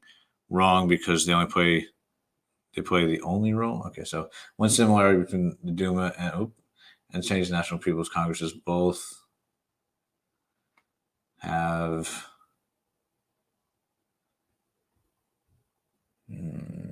I mean, more so because the Chinese Communist Party makes that policy. Yeah, so student I'm gonna guess you're a country by country person. First past the post comes up in, man, I don't even know, 3 or 4. So you didn't miss anything yet. Okay. Because that's one of the first things you go over in the beginning if you're a if you're a non-unit person, concept person. But yeah. Okay.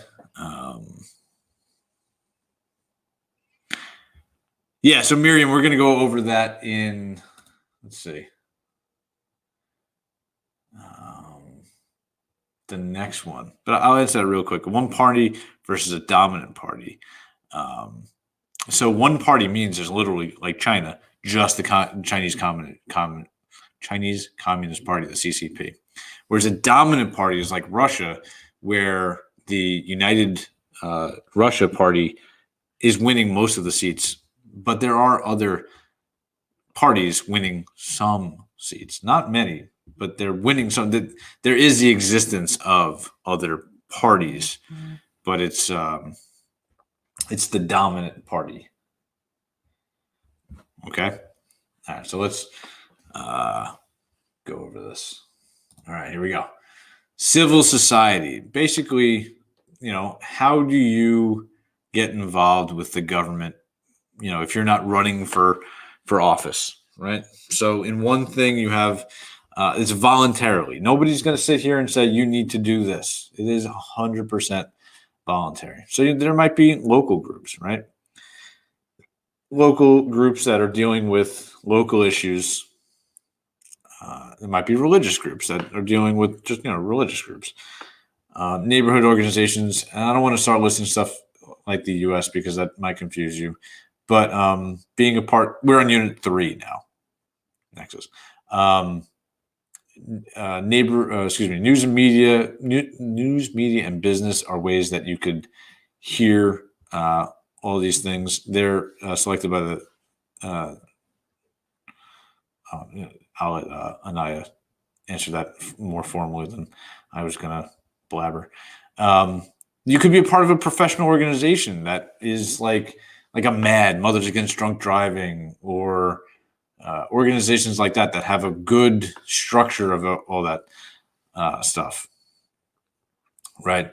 Or you could just be part of a non-governmental organization like the Red Cross, or something like that. But that is how you get involved. So you might care about Doctors Without Borders, and that's how you're going to show your civil society. That's how you're going to get involved and say, hey, this is what matters to me. And literally, the more likely you are to get involved with the civil society, the more likely you are to vote. Nope, hit the wrong button. Okay. So this is just kind of a repeat. I think I meant to delete that yesterday, but I just didn't. Okay. So which countries have this? Obviously, the stronger the civil society, the more likely it is to be a strong democracy. The more it is to go on to the authoritarian level, the less likely it is to have a civil society. Because essentially what's going to happen is when you have all these people voicing their opinions and voicing their way of disapproval of what's going on with the government and trying to change that, you're not going to have that in an authoritarian state. So in the United Kingdom, you have a strong civil society. You have all the groups that you would think of that we have in the United States, just obviously some that would be a little bit more UK relevant, obviously.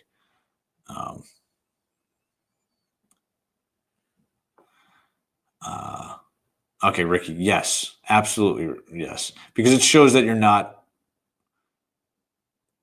just narrowly thinking about STEM. It shows that you are, you have these other interests. Sorry, we'll go back to this.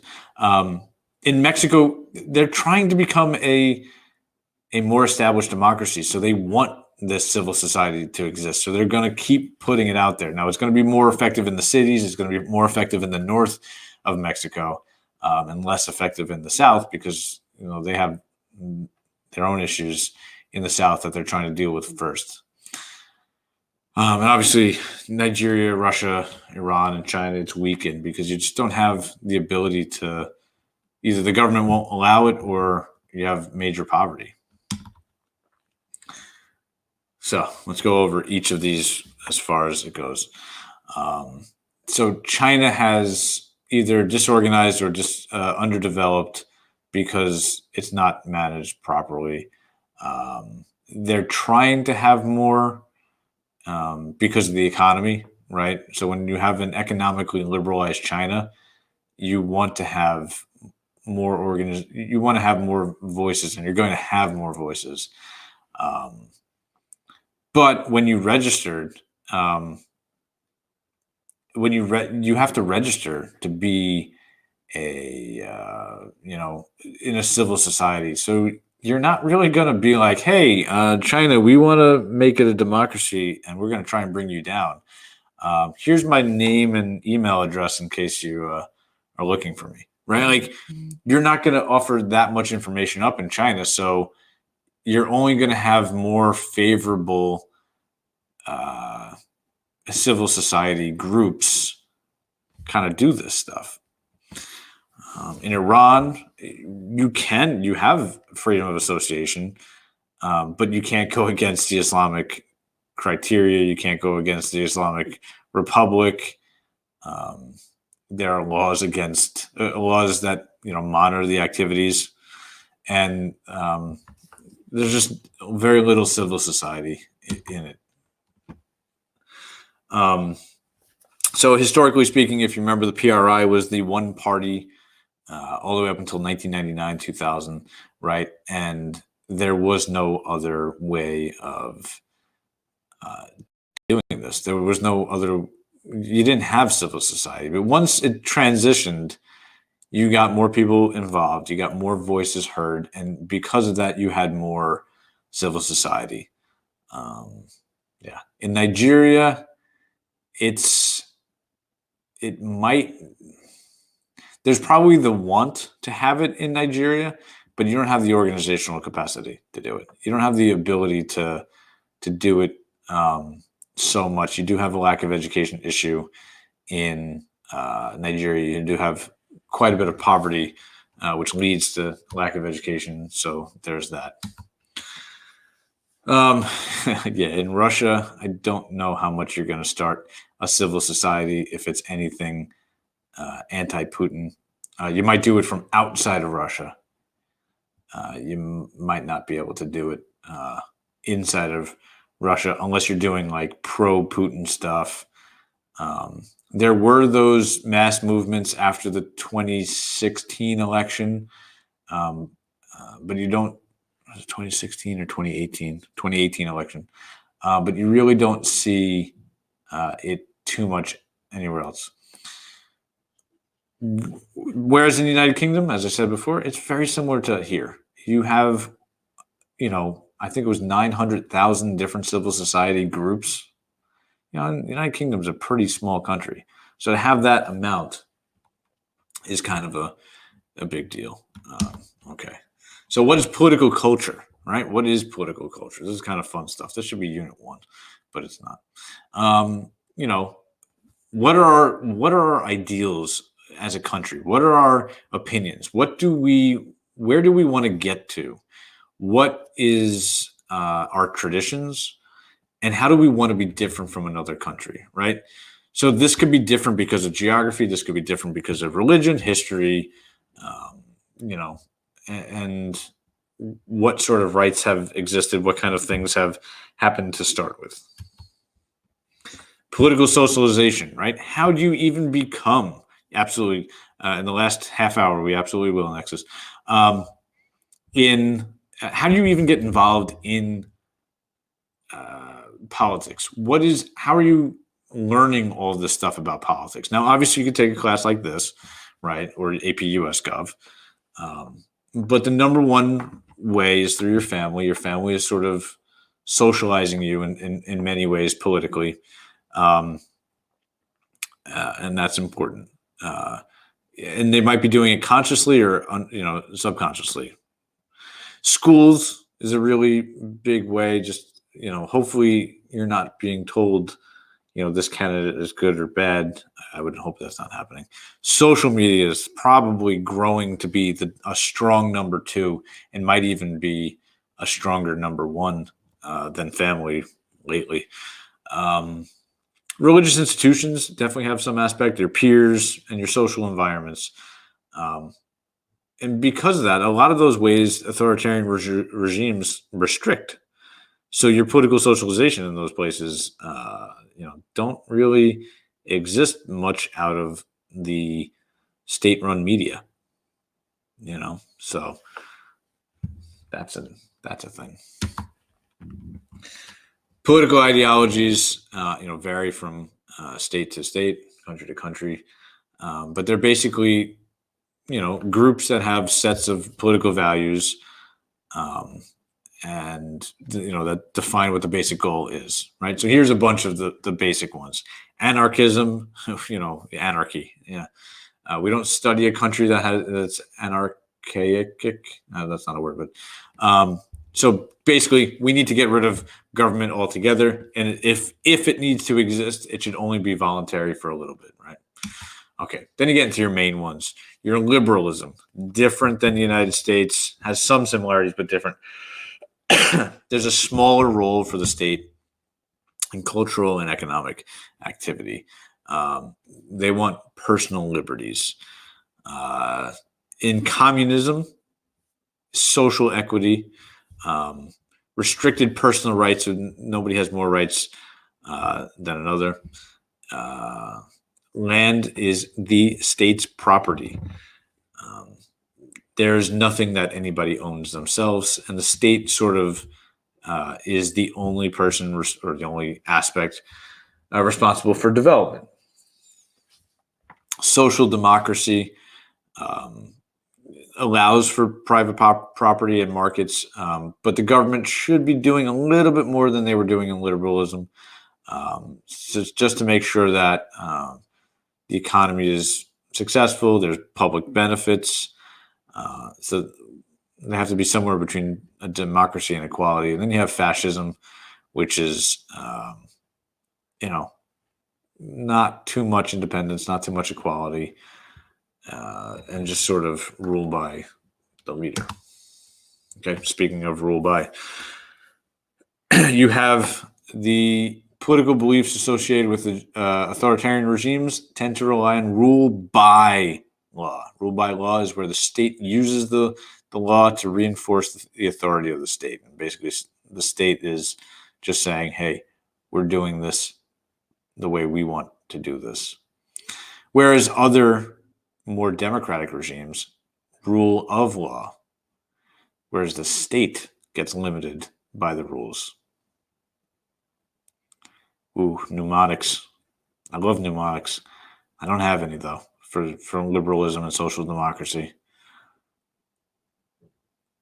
I mean, liberalism has less letters than social democracy. So the more letters for those two, there's a little bit more state. I don't want to say interference in a bad way, but Okay, political values and beliefs. This is what we have. This is our economist with our democracy index, right? So political values and beliefs, there are difference between regime groups in terms of social and economic equality. I don't really know why I made that slide. Okay, the nature and role of political participation. So there are many ways that you could, participate. Obviously, everybody thinks of voting is the most common way that you get that the electorate engages in politics. Referenda and campaigns are also another way. So voting for leaders or voting for people is a big way. Voting for laws is another way. You have your single member districts and your proportional representation, the two major forms of voting. PR is used in the majority of democratic countries. or some mix of social single member districts and PR. Political participation could be voluntary. It could be coerced. That's a good question, Hannah. I don't know. They could occur at the individual level or the local level, or it could occur at the level closer to the national government. It could be at the party level, right? You could be supportive of a regime. You could be trying to reform policy, or you could be trying to overthrow the regime. That's a lot. That's a lot to overthrow the regime. All right. So how does it go by country? Right. So in Iran and Russia, they restrict opposing candidates. Yeah, student, we're going to go over proportional representation again later down the line in a different slide. I promise you. Okay. The way that presidents are elected in authoritarian regimes, you could limit the amount of people or the people who are running for office. You can restrict people's ability to even register to vote or to influence policy. In Iran, the presidential candidates who are blocked, who have more westernized beliefs, they could be blocked by the Supreme Council. And in Russia, the presidential candidates are approved by the CEC. One of the fascinating things I learned about Russian politics is you literally have to get your name on the ballot in all the different oblasts and all the different sub-states of Russia, which is hard if you don't have a recognizable name. And you have to get like 700,000 signatures or something like that in each place. So there was somebody who was running the post office or doing something with the post office, doing a lot of deliveries for companies, who went around and got himself onto the ballot because he was able to go to all the different sections. It's very difficult to get your name on the ballot for a Russian president. In democratizing regimes such as Mexico and Nigeria, you're moving towards competitive elections since 2000, right? They kind of follow a very similar timeline. They have these things to combat electoral fraud. In Nigeria, it's the National Electoral Commission, or the Independent National Electoral Commission, the INEC. And in Mexico, they have the INE. And they're kind of getting rid of electoral. They're doing their best to combat electoral fraud. They also have outside international groups doing that also. We've had the PAN and Morena defeat the old ruling party of PRI, which is a big thing. The All Progressive Congress have sort of defeated the People's Democratic Party in Nigeria. So you're seeing some bit of change there, which is important. As far as civil rights and civil liberties, the government's role is to grant citizens constitutional and human rights, such as civil rights and liberties, but how that happens throughout the AP6 differs. So to protect people and preserve order, there are some restrictions placed on the media.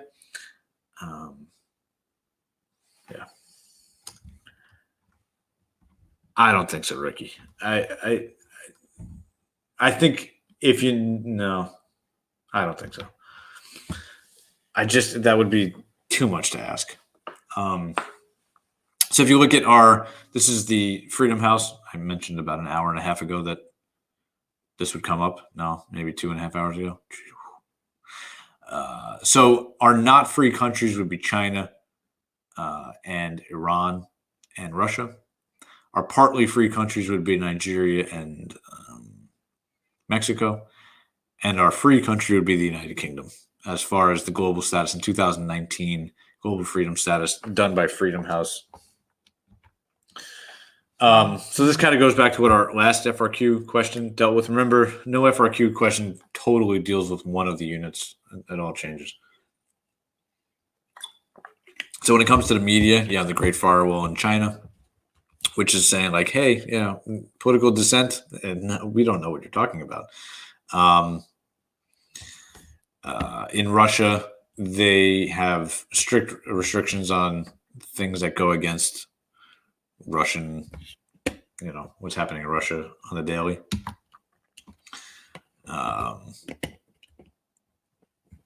So the government and policymaking, they want to be accountable, and that requires facts to flow freely. Not too freely, but freely.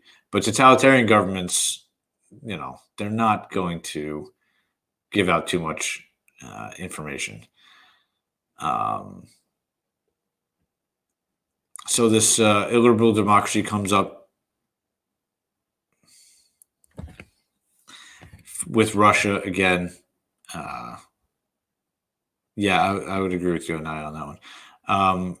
Russia is classified a dynamic authoritarian dictatorship or a liberal democracy. The elections are disputed all the time. Look at 2018 with Putin and the carousel voters. There's that. Cleavages. Cleavages are really important when it comes to political and social cleavages. Obviously, the country that has the most profound ones are Nigeria, right? But you have cleavages with race and class and faith, geography. You have social cleavages with race, faith, and region. And some political leaders do use these cleavages because they can get votes out of it, right? So your social class cleavages are ones that are based on income. Basically you have your rich versus your poor. Ethnic classes, different cultural identities, different religions, different languages. These are obviously the ones that are closest to people's hearts and minds. And you don't want to, and that's becomes divisive. The religious cleavages are, kind of similar to the ethnic cleavages in most of the countries that we study. And find the regional cleavages, you'll find, you find in Nigeria between the North and the South. You find that in Mexico between the North and the South. And it's where the money is, where the jobs are. Oh, but you'll find in the UK too with Wales, Northern Ireland, and Scotland, right? In China, and we're going to go over the cleavages now. In China, you have your ethnic and regional divisions between the Han people, and then there's 55 ethnic minorities, right? You have your Uyghurs in the Northwest, in the Gobi area, which has obviously been incredibly controversial and has been, I think, pretty well covered. Maybe there's more to be heard, but and then you have your Tibetans in the Southwest, which is a little bit more historic. That doesn't come up nearly as much. In Iran, you have different. You have your main Shiite religion, even though the surrounding area is mostly Sunni, right? And that's an issue externally, but internally, not as much. But then you have a little bit of the Christianity, Judaism, and Zoroastrianism have some ability there, and they're in the Majlis. But they're obviously, whenever that happens, you do have a threatening environment coming from there. There are some ethnic cleavages between the dominant Persians and then, the Kurds, like we talked about before, and the Azeris or the Azerbaijanis from the north. And that becomes an issue. In Mexico, you have the abilities in the north, right? And the lack of ability in the south. You have the Amerindian people population, the indigenous.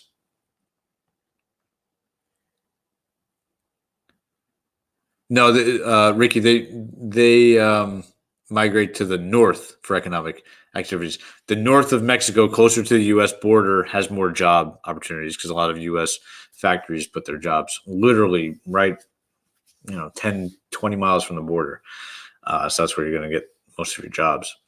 And so there's differences between the north and the south, and then the Amerindian and the white population, or the mestizo population. Okay. In Nigeria, cleavage is like crazy. You have your north-south just because of your religion. Islam in the north and Christianity in the south, which then, so we have a lot of coinciding cleavages here. The north-south aspect, you have your religion aspect. The north is much poorer than the south because the south has the access to the oil. And the north is less educated than the south because they don't have as much money, because they don't have the resources, and all that. But then you do have the ethnic group, racial aspect with those cleavages, which are all over the country. That doesn't coincide with all of them completely. Okay. So let's continue. In Russia, well, I forgot where we were for a second. In Russia, you have your red the Reds, which are the Russians, right? And you have some differing groups, mostly in the Caucasus region, which would be the Chechens, who are Muslim, but you also have the Dagestanis down there. And then you just have a lot of uninhabited area in there. So that's the ethnic aspect. And then religiously speaking, it's either Russian Orthodox or just really not at all. The main cleavage is the United Kingdom. You have your country thing, your England, Northern Ireland, Scotland, Wales. Whether or not you're British or not, because you have a lot of people coming from former British colonies, India, coming over to the UK, which makes it, an ethnic cleavage there. You have your Catholics and Protestants, over there in Northern Ireland. And then finally, the biggest one you have is the class issue, because the closer you live to or live in London, the more money you have, which happens with most main cities, in most main world cities. And then, but the further away you live from it, you have less resources, you have less job opportunities, or you have less pay and stuff. So you have your class identity there. So what are some of the challenges from these political and social cleavages? You have, groups and political parties will have different agendas, completely different agendas, and they're competing for your vote. You might have a credibility issue if, one different cleavaged group has more power than the other. You're going to have violence. Unfortunately, it just happens with that. And then you're going to have a possible invasion of neighboring countries. Not so much in maybe historically with the UK, but not right now. Whenever you have cleavages, it's hard to keep your country together. If you have major cleavages, right? It's going to always be hard to keep that together. So it's going to hard to keep your survival. It's going to question your legitimacy. It's going to increase the rivalries. It's going to increase the risk of violence. So how is it challenged in China? Your ethnic ones, your Uyghurs, right? What are they doing to combat that? They're trying to have more assimilation. They're trying to restrict the rights, and they're trying to convince you that it's not happening. In Mexico, with your ethnic cleavages and your Zapatistas demanding their own autonomy, the government is basically trying to either not deal with that, negotiate with them, or incorporate them into the system. Then in Nigeria, with your religious cleavages and your ethnic cleavages and Boko Haram. They're trying to negotiate. They're trying to make it not as big of a thing with the lack of capacity. And they're trying to defeat, especially Boko Haram with violence. And, in the UK, devolution, right? The national and ethnic cleavage, they're trying to combat with devolution. So, hey, Scotland, we know you want to leave. How about if we give you some more power? If we give you some more power, well, maybe you'll want to stay a little bit. Same thing with the independence movement. They're trying to say, hey, look, don't leave. Stay with us. We'll give you more power. Okay. After this FRQ, we're all going to take a 5-minute stretch break because we've all been sitting and all that stuff. But we're going to look at this as far as liberal and illiberal democracies. Again, I'm going to have to do this every time. I keep forgetting. I'm sorry. Let me share a document with you. Nope, hit the wrong button. New document, FRQ 3. Doesn't that happen?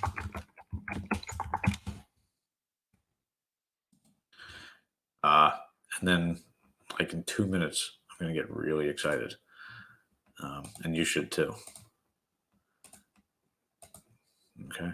So let me just share this with you. Share, get the link, copy link, put this in here. Okay, so let's look at this one. I gave you the 15 minutes I always give you. Always, because we've been together for so long. I'll start that very shortly, right now. Yes, okay. And then you're going to hear me getting very excited in about 30 seconds.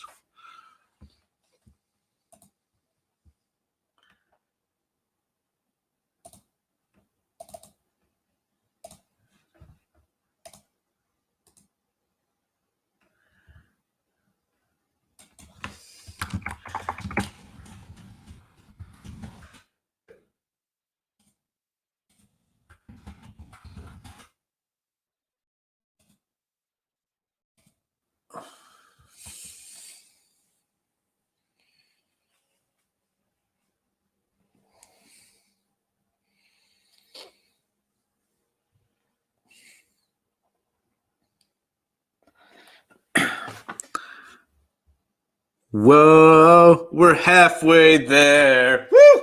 We're halfway. Halfway, guys and girls. Halfway. Whew. Halfway.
8 minutes remaining.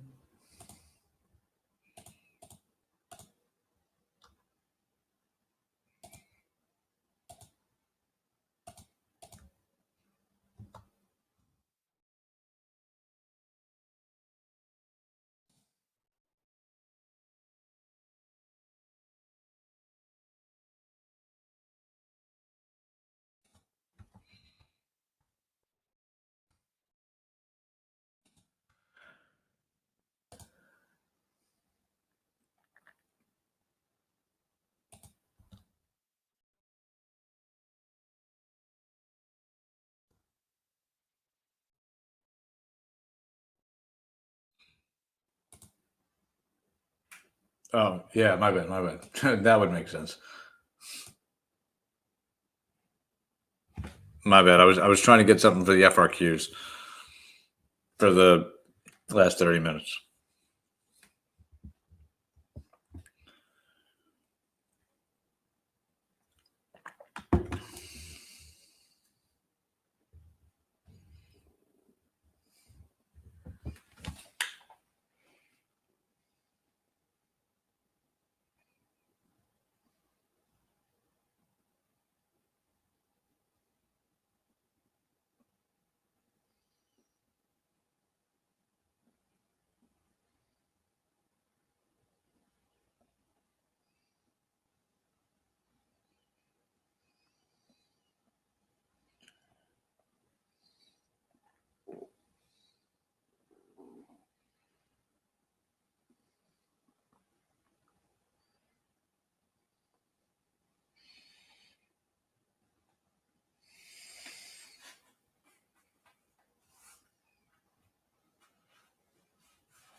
2 minutes remaining.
Let's see what you guys are writing. Ooh.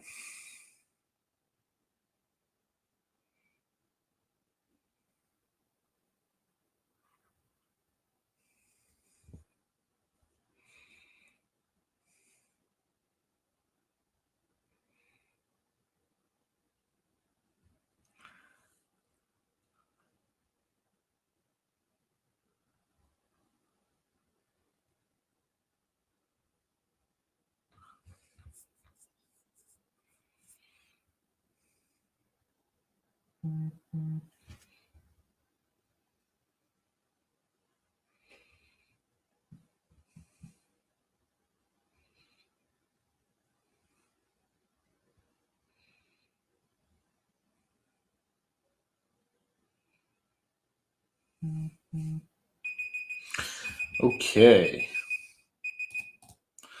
All right. So let's go through this. So what I'm seeing a lot of is good stuff.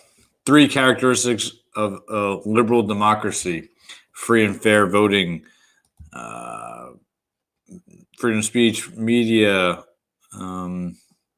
rule of law, not by law. Absolutely.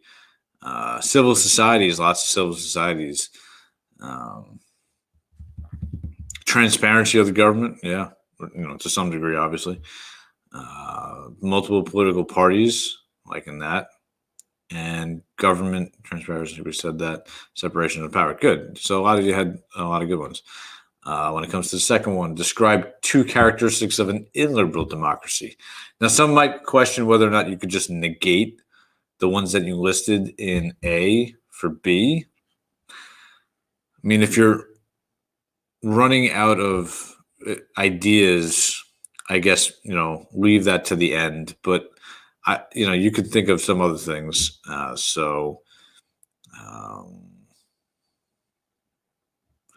Elections might be rigged. Might be a large amount of corruption. Who is selecting the leader? Lack of protected civil liberties.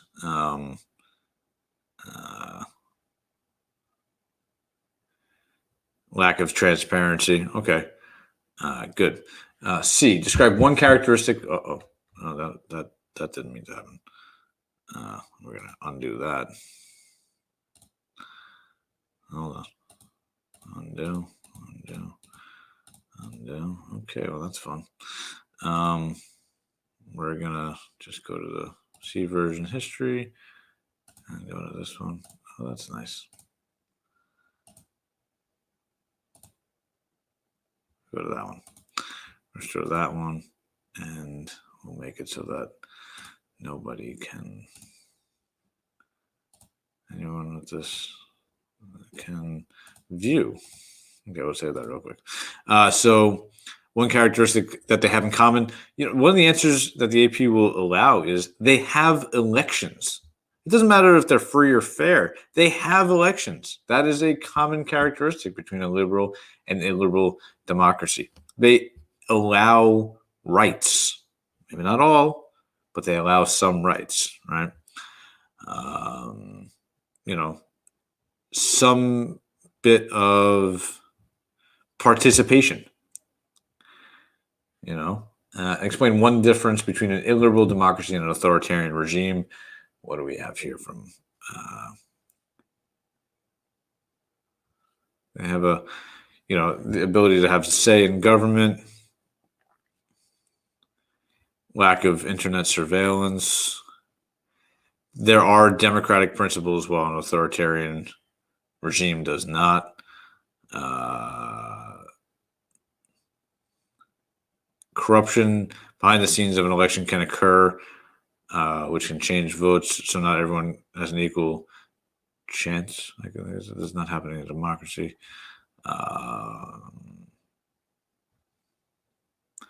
Illiberal democracies hold elections. Okay. No sharing of powers. Regimes have individuals that take power over a country. Okay, that's good. Could civil society work on D? They have access to. There is some bit of civil society in an illiberal democracy, and there is either no or very limited amounts of civil society in an authoritarian regime. I would put that absolutely. That's a good one to include. There might be elections in authoritarian regimes that make them seem legitimate, but the outcome is known, pretty much in advance. So, because it depends on the country, it's not all the rules aren't the same for all authoritarian regimes. So, if they do hold them, it's more of a legitimacy thing for, the other countries. Other questions before we go to the multiple choice. And then I tried writing this in the polls, but I didn't want to poll, but I kind of want to take like a 5-minute talking break, not talking break, but a 5-minute of hey, let's discuss what our favorite is. So do both authoritarian and liberal technically hold elections? Some do, yeah. But they just might not be even close to accurate. All right, let's go ahead and do those multiple choice. And I'll put that link in. No, stop. That's awesome that it starts like that, but no. And then I'll CRAM trivia. And I'll start that now. And then, like I said, we'll take a little bit of a break, like a 3-minute stretch,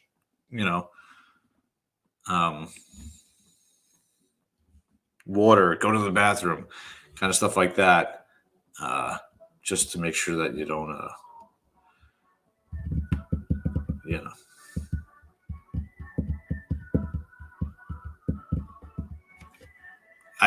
that's good. You got me nervous that I didn't do it.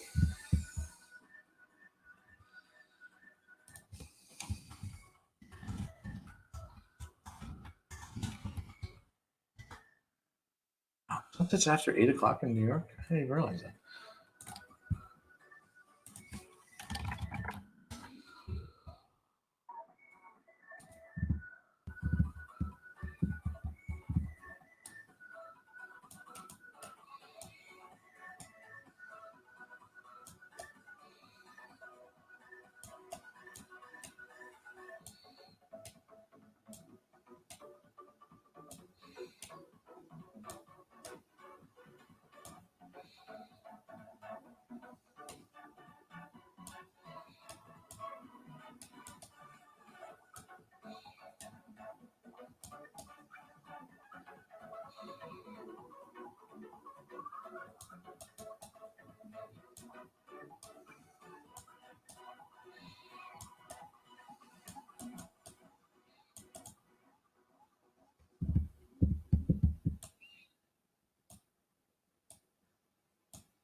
Oh, that modulation there was pretty cool for you AP. What do you call that? AP music theory people.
All right, folk.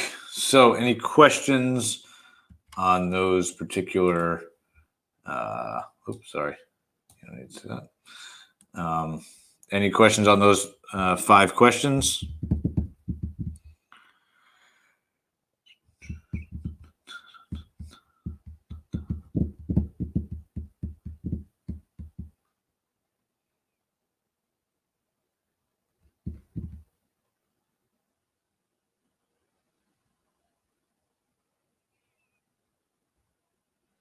No questions. No.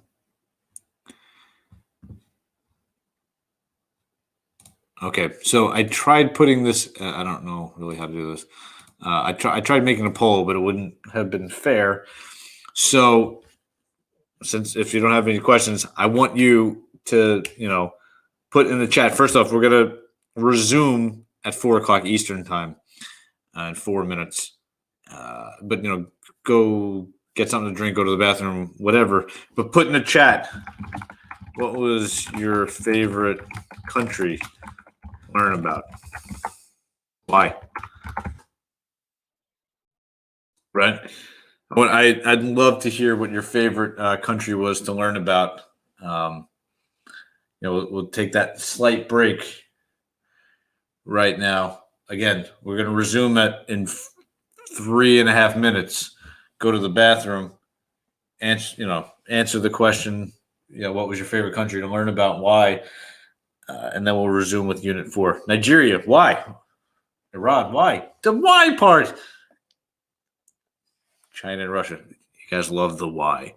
The why is Russia. Okay. Mexico. Not Britain. Oh, okay. Okay. Yeah. Let's not lose points on that one. The cartels. Okay. Miriam, thank you for being the one person with the why. Yeah, I couldn't put. They only let me give 4 answer choices in the Poll. Okay. Nigeria because I knew it was the least good political videos. So much potential, and they're trying so hard to progress, but to be democratic. But there are so many interesting roadblocks. Yeah, I'm somewhere between Nigeria and Iran. Every year, obviously the cleavages in Nigeria are fascinating, and I have a background in studying African politics and African, history over the last 20 years. But yeah, there's, but Iran is just super fascinating too. It's super confusing. So that makes it a little bit difficult.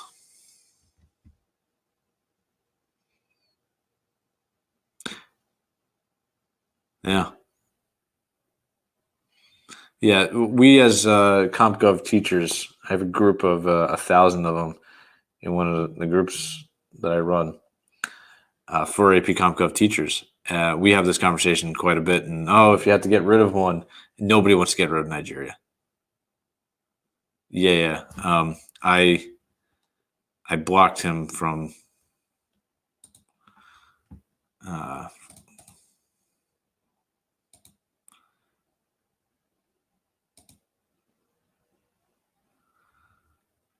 Yeah, parts unknown. See, you had class. That's I haven't seen my students at all this year, so I didn't get to watch anything with them.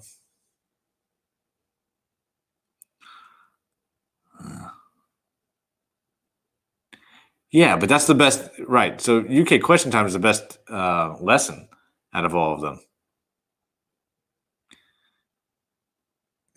So there's that. Hey, we're going to start in 30 seconds, so make sure you went to the bathroom. Make sure you got your stretches in and all that. We're going to start Unit 4. Ooh. And we'll cut Unit 4 down a little bit and Unit 5 down a little bit so I can go over the test with you and we can ask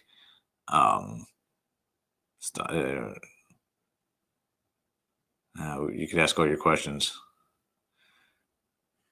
Okay, here we go. We're going to start with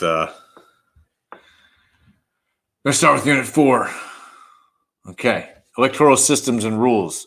So for who was asking that before? Somebody was asking somebody. Somebody was asking Puya, I think it was. Maybe not. Could we go over the I forget who it was. The single member districts and the proportional representation, all that stuff. We're going to do that right now, right? So electoral systems and rules, objectives of the electoral rules, why even have them? Political party systems, the role of the parties, the impact of social movements and interest groups, and then finally the pluralist and corporatist interests. That's my least favorite of all of AP CompGov. All right, so single member districts can be plurality based. It's also called first past the post. The seat goes to the one who receives the most votes. Doesn't matter what the number is, as long as it's one more than somebody else. You're more likely to have a two-party system come out of this, right? That's what's just the most likely to happen from all of this is you're likely to have a two-party system, okay? Then you have your proportional representation, which is used by many democracies. A lot of times multi-member districts are used to support the multi-party arrangements. You vote for the party or the group and not the person. And if you get 18% of the vote, you get 18% of the seats, So it's a little bit more fair, I guess, without being objective. It's a little bit more fair. Sometimes you have a mixed system, which could be individual races, and sometimes they could be proportional representation by party outcome. And in those mixed systems, you have the votes for parties and votes for individuals. Obviously, a mixture of the single member district, and the proportional representation. That's just how that works. So in China, the way that Chinese elections happen, the Chinese National People's Congress and the members of those are chosen by a series of local and provincial elections. That's really the only way they can vote in China. In Iran, members of Iran's majlis are elected directly in a single member and multi-member districts, which could result in a second round, right? So if you don't get enough, then you can get to a runoff election. Populism, I could do that in the 5:30, an hour and a half when we have question time, when we have PMQs. The Guardian Council vets candidates, right? So not everybody can run. And you don't run by parties so much. Parties aren't really a big thing in Iran. It's more the person. The non-Muslim minorities, the Christians, the Jews, and the Zoroastrians, they have a limited number. I believe it's 5 seats in the majlis. So they have some guarantee of that. Then we go to Mexico. In Mexico, you have the 2 chambers. You have the Chamber of Deputies, which has 300 members directly elected by the SMD, the single member districts, and a majority aspect of them. And then you have another 200 members, which are elected by proportional representation. Ariana, hi, which ones? Tell me, we can slow down a little bit. Which one?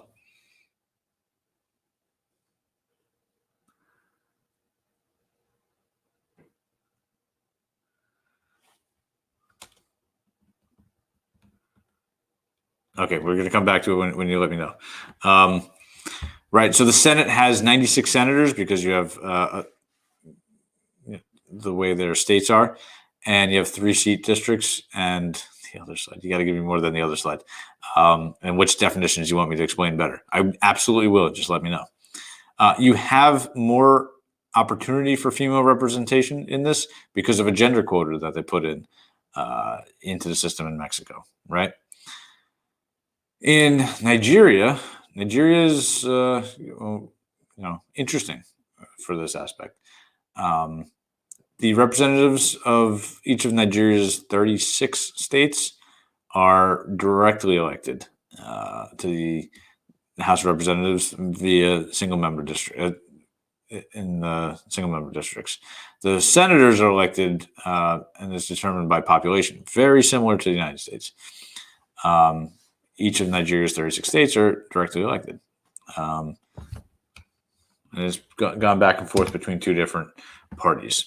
In Russia, the Duma elections have changed to a structure in which half of the delegates are selected directly from single member districts and the other half by proportional representation with a threshold. Remember, a threshold is a minimum amount of votes that you need. So 5% or 7%, whatever the country has dictated as its threshold. And if you don't reach that threshold, you don't get to have representation, right? Because if you're 1% and the threshold is 7%, you didn't make it. United Kingdom, members of the House of Commons are elected by first past the post rules, right? So Nexus, what's interesting about our class is how it's a living, breathing, hey, let's look at what's happening right now. This is important to understand, right? But the test, multiple choice question aspect of it, we'll never ask that stuff because those multiple choice questions, who knows who covered the news on February 17th? It's difficult in that sense. Okay, Ariane, I'm going to remember that and go back to that soon. But so Nexus, so those are important things to bring up in the FRQ section, but just don't think about those in reference to multiple choice questions. Okay, let's continue. Well, you know what? I'll go back for Ariana to. There's no way. when we're on 82, so maybe this one 79. Oh, okay, yeah, you can do that too. All right, if that's good for you, we'll just do that. Okay. Thank you, Anaya. So, what is the objective of election rules? Why even have them, right? And this is where you get your party and legislative power. This is where all that happens. So, in proportional representation, you have this again. It will have more political parties being represented, which means you will have more chance for your voice and your ideology to be represented.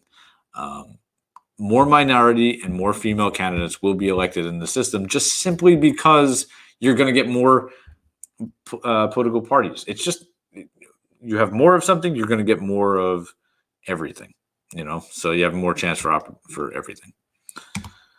Okay. Single member district plurality, which will give you a two-party parties. The systems will thrive under the single member district plurality system. Since each district has only one delegate, they have a good constituent service and transparency to voters. So I hate doing this, but okay. So plurality and majority, the difference, and that's a really important thing to remember. Plurality means you got more, you got the most amount of votes, right? So if you had 4 people running, and I always hate doing this because I started in my head and then I don't do the math right. But let's say you had A, B, C, and D groups running. A gets 35%. B gets 20%. C equals 30%. Now somebody's going to have to do some math for me. D gets 65, 85, 15%. In this scenario, in the plurality system, A wins, right? Because they have 35% of the vote. In the majority system, you need 50% plus 1.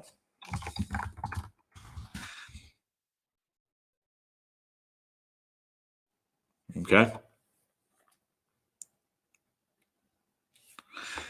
Also, going back to the slides, single member districts ensure geographic representation, because if you have a district representing basically where you live, you're going to probably get somebody who's close to where you live.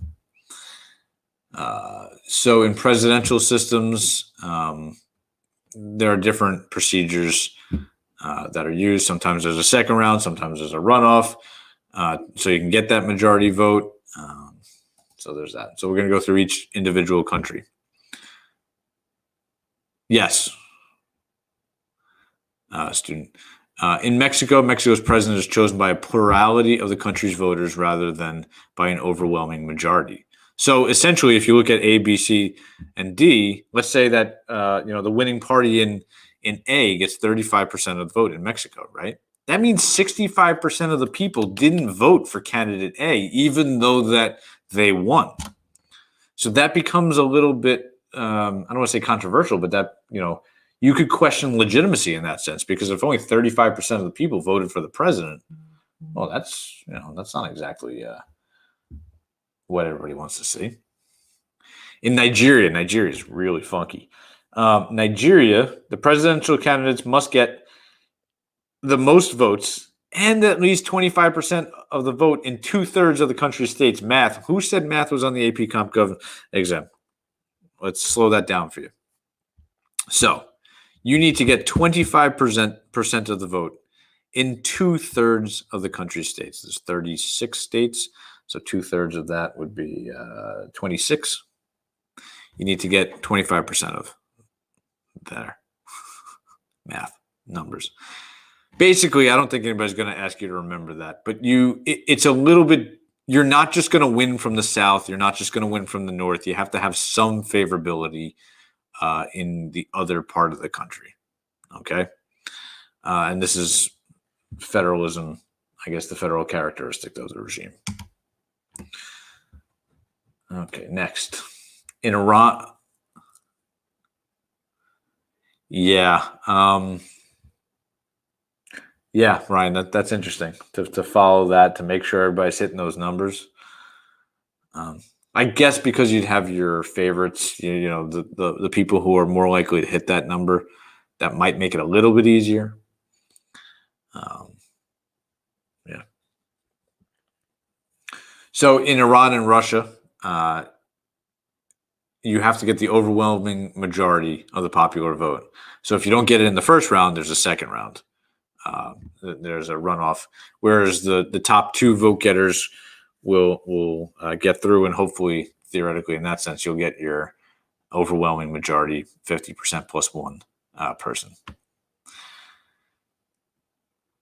And in Iran, Russia, and Nigeria, because of those majoritarian rules, that comes with a mandate. The whole country gets to say, you know what, more people voted for this person than anyone else, so they can do what they wanted to do because that's how our country voted.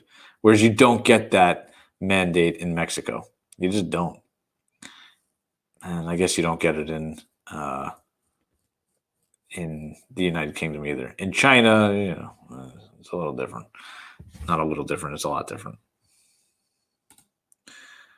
So different political systems are used with ballot access and competition, because that's important. So in Iran, the Guardian Council has completely barred reform-minded politicians and anyone who has opposed Islamic principles for running from office. Right in the 2012 elections, or the 2013 elections, maybe. Forget what year it was, but one year they eliminated a ton of people running for president because they were like, nah. Nope. So this decreases the competitiveness and representation, because if somebody's telling you can't run, well, that means there's some bit of unfairness, right? In Mexico and Nigeria, there's those independent election commissions we talked about previously, so that they get rid of voter fraud and manipulation, which could also increase the political competition. When there's aspects of appointments by the executive, this this could be used a couple different ways. The appointment system could say, hey, look, we got the mandate from the people. Let's appoint the people that we want.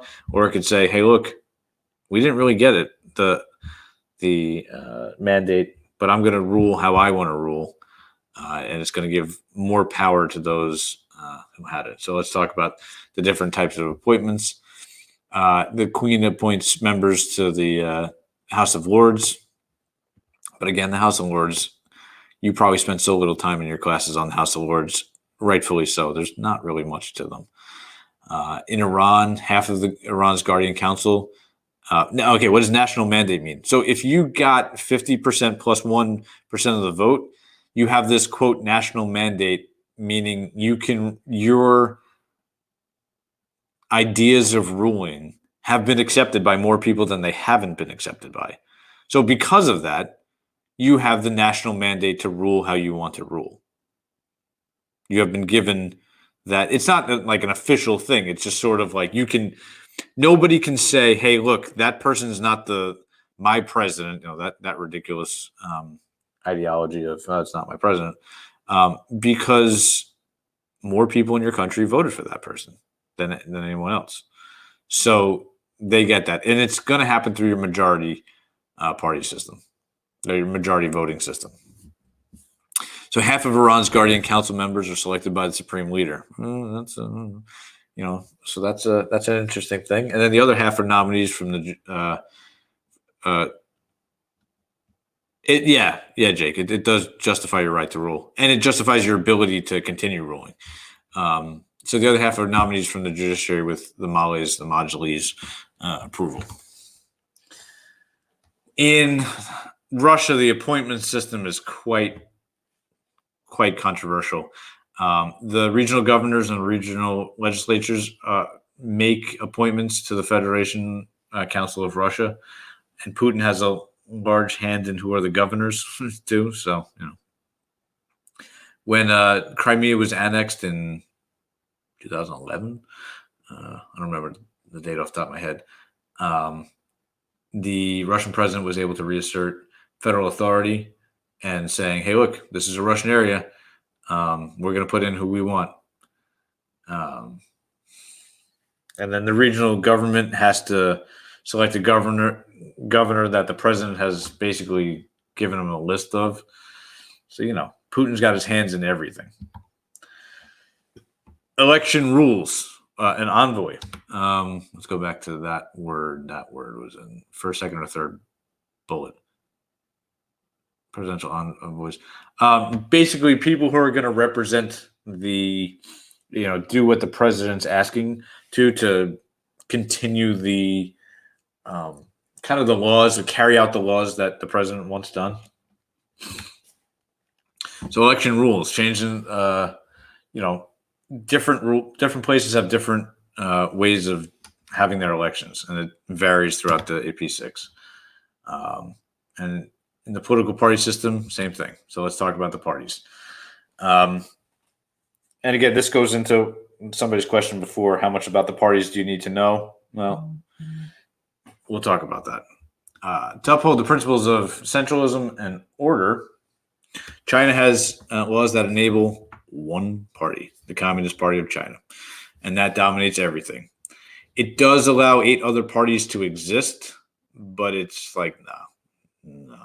They're very small. They're less than 1 million people, and some of them are less than like 100,000 people who vote for that party. They don't amount. And remember, that amount of people in China is very, very small. So how does Russia ensure this one-party dominance? Well, how do you get into the political party? Well, there's got to be membership rules and conditions. They can only have lawfully licensed political parties allowing to run for office. Well, who's making the rules on that one? Putin. So, the court is going to disqualify people or qualify people, and it's going to be case by case. There's not like, here's how to become it. You don't have the ability to get on TV and talk too much, and you put the threshold to a level that some people aren't going to make.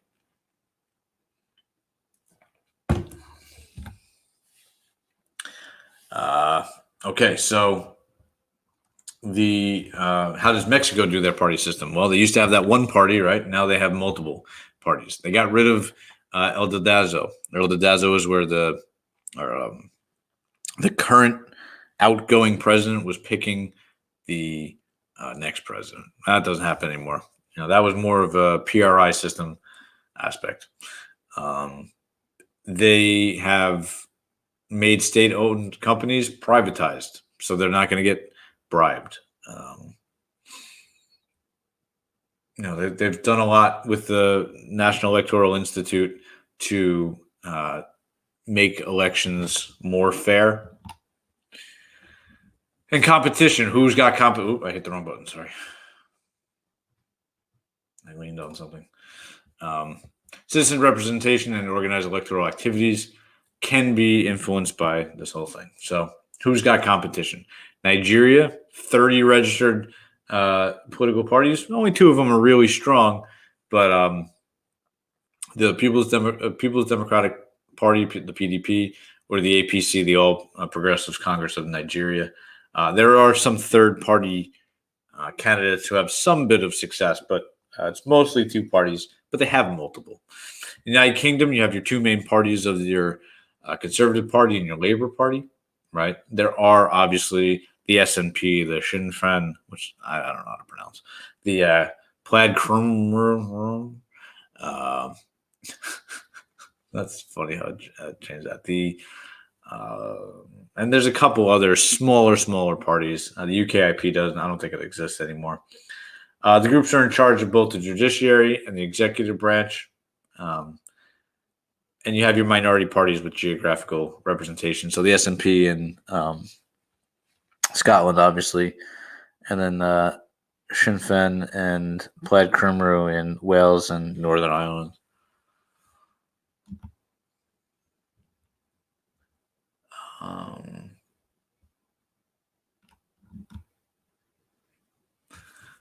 Back to party systems. There's really just that one in China, the Communist Party of China. Iran has no political parties out there. They just have like the people who want to run, and they tell you what their beliefs are. So, you could kind of say there's reformists versus conservatives, but it's not even really that simple. Oops, I left an extra bullet. That's my bad.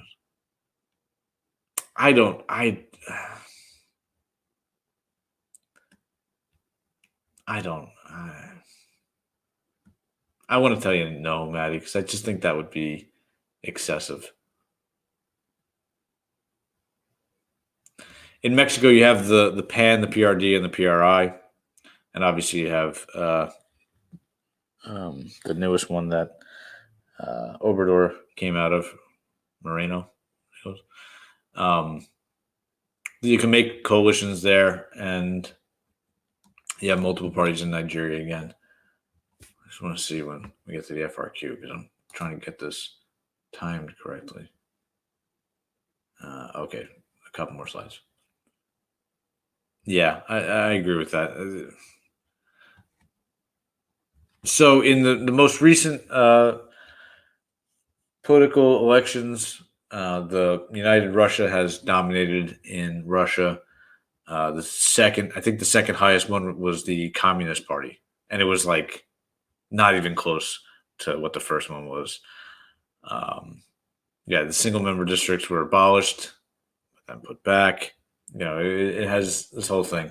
United Kingdom, we talked about the two major parties. Is a little redundant. Sorry about that. So what are the impact of social movements and interest groups? So when you have social movements and interest groups, the social movements are huge numbers of people pressing for dramatic political or social change. It's not one very exact thing. It's a lot of different things. Whereas interest groups are, for a particular interest, a policy issue, social movements are made of, for a much broader aspect. The reason that social movements have existed across the AP6 would be indigenous civil rights, redistribution of revenues from key resources such as oil, fair and transparent elections, and fair treatment of people of different sexual orientations, right? So Iran, the big one, the Green Movement in 2009, as I teach my students, that's where Twitter came out of, right? Twitter was not really a big deal. They shut down all the media there, and for whatever reason, Twitter got through because it really wasn't known at the time. And the Green Movement got to see Nana and some other people and got their message across. That was a big one in 2009. In Mexico, the Zapatistas had their uprising because they wanted more representation. They didn't feel like NAFTA was doing well for them. They wanted more of that. In Nigeria, you have MEND, which is the movement for the emancipation of the Niger Delta, or the movement of the survival of the Uganda people, MOSAP, because you're not having all the rights recognized, and then you're having an unfair distribution of money coming out of the Niger Delta. And Boko Haram, they're trying to create an Islamic State in northern Nigeria, which is, obviously, closer to the Sahara and closer to all that. And in Russia, there's been a lot of legislation passed against same-sex couples. Even goes back to like the Sochi Olympics when all that was closed. I have to get to 110. So what are the impacts of social movements and interest groups? You have grassroots social movements. They're wielding a ton of influence. Protests are impossible for state-run military and law enforcement to suppress. All right. I'm just trying to get us to the right place. Sorry. So I believe this is the last one. Pluralism and corporatism are two structures for representing interest groups. Mexico has transitioned from a corporatist to a pluralist system. So in a pluralist system, you have competition among independent non-state organizations, right? The state retains less control over citizen input, whereas in a corporatist scenario, the government limits access to policymaking by depending on state-sanctioned organizations or single peak associations to serve labor, industry, and agriculture. This is where the state has more influence.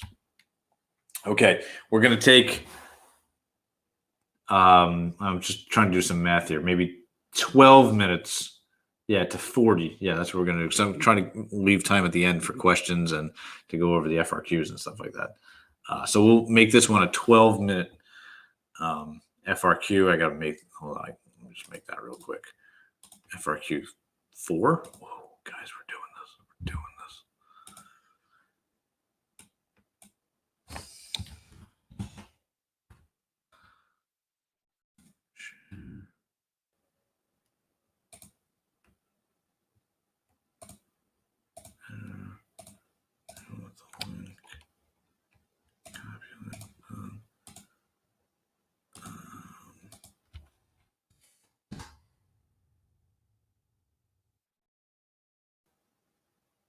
And I'll put the timer up. Remember, it's going to be 12 minutes because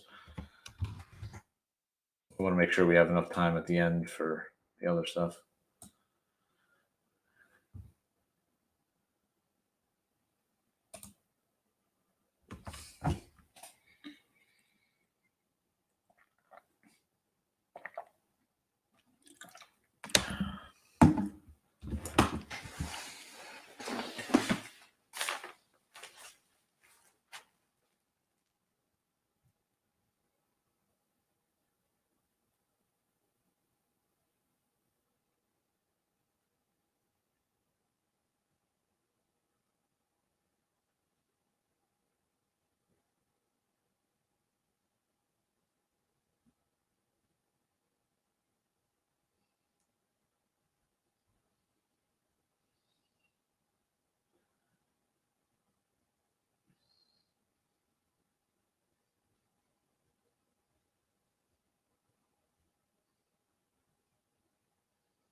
All right.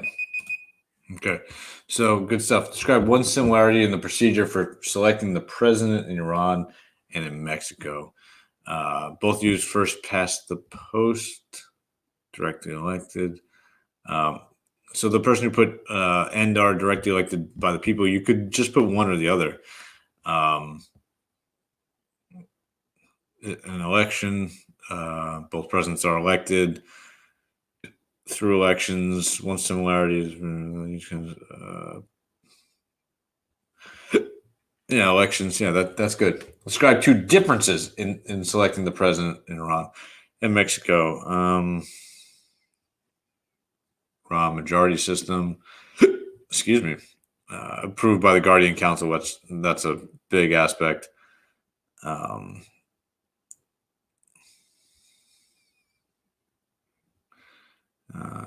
Follows a majority system, plurality system. Moreover, the Iran candidates must be approved by the Guardian Council. Yeah, that's a big aspect. Why that slow down.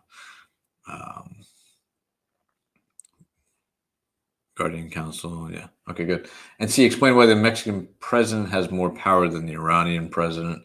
And it really comes down to the fact of the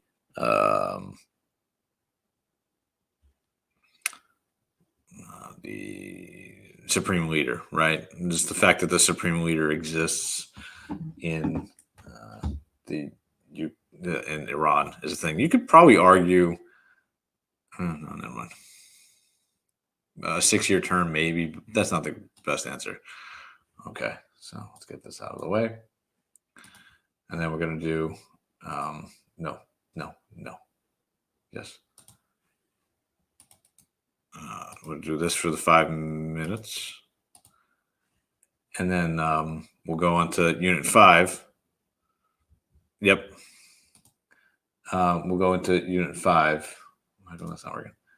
After this is over. And then we'll do the FRQ, like understanding the FRQs, the differences between them. We'll talk about all your questions about them. We're on pace, I think, to hit that by 40. So we got about 20 minutes for that. 20, 25 minutes of all that stuff.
Boom, boom, boom, boom.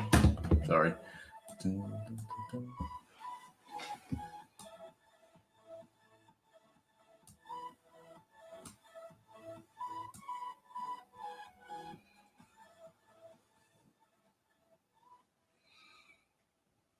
Okay, so let me stop that.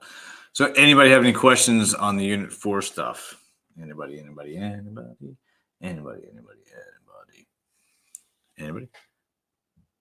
That's me singing.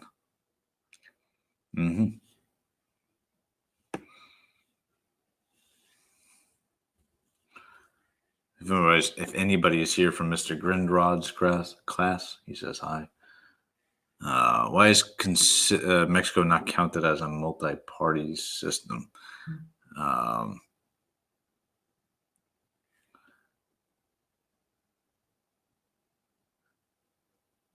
That was number 2. So Nigeria and Russia is definitely wrong.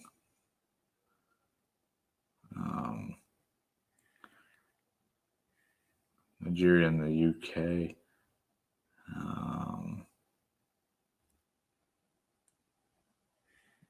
I didn't write these questions. I just Anaya, can you explain number 2? And state-sanctioned groups are ones that the government allows. So the only place that the government allows their students to do that. They're not their students. They're citizens.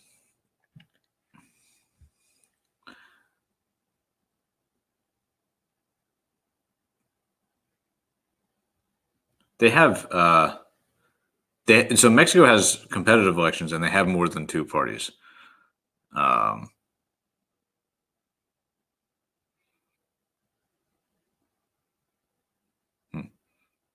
Kevin, I'll get I'll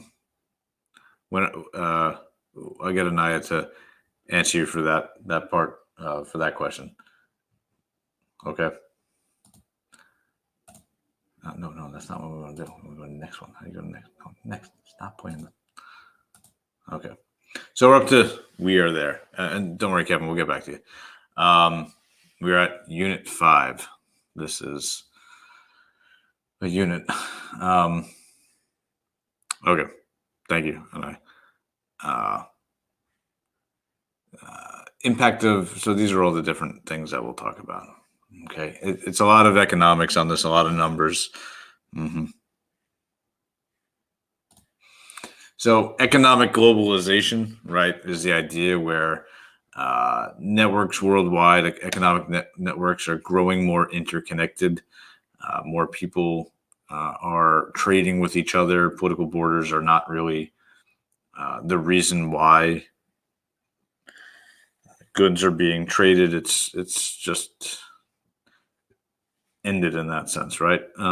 It's deepened cross-national connections among workers, goods, and capital, which causes difficulties and challenges for regime and cultural stability in places that don't have strong regime and cultural stability. Okay. So there have been the largest groups that help out and aid the most would be the IMF, the International Monetary Fund, the World Bank, and the World Trade Organization, or WTO. Right. Those are your big aspects. So how does this happen in other countries? China and Nigeria have implemented economic liberalization programs, and most people consider their children to be better off than their parents, which is, I guess, what most economies want. In Mexico, it has increased the middle class quite a bit with those policies. Multinational corporations are rapidly dominating foreign economies, and sometimes conflicting with domestic policies in the following areas: labor, the environment, land rights, taxation, and the budget. So just think of like a McDonald's, right? A McDonald's has an idea of what they want their labor to look like, their labor cost to look like, and they can argue that, well, in this country I'm allowed to do this. How come I can't do this in this other country, right? Same thing with the environment. A Coca-Cola or even a BP, a British Petroleum, excuse me. British Petroleum will say, oh, in Libya, well, we could do this here, and we're going to continue doing that. So obviously off the coast of Louisiana, they had their own issues, but there's just different laws, and that confuses things for those multinational corporations. In neoliberalism, the demands on the government by civil society movements lead to internal conflicts, right? Because you're going to have different ideologies. You have students and disenfranchised people having protests. They've been arrested. There have been social media limits because of this. So then we get into the nationalist and populist parties, which became popular starting in like 2014, 2015, because they were thought to better represent the ideas of the disenfranchised people. You do have some market force responses to this, where policies, neoliberalism, sure. Oh, sorry, my bad. Oh, it is. I hit the button too many times. It's like an idea where there's more access to wealth. There's more access to the economic system than previously was there in a typical liberal system, and there's more opening up of private sectors and sectors in general.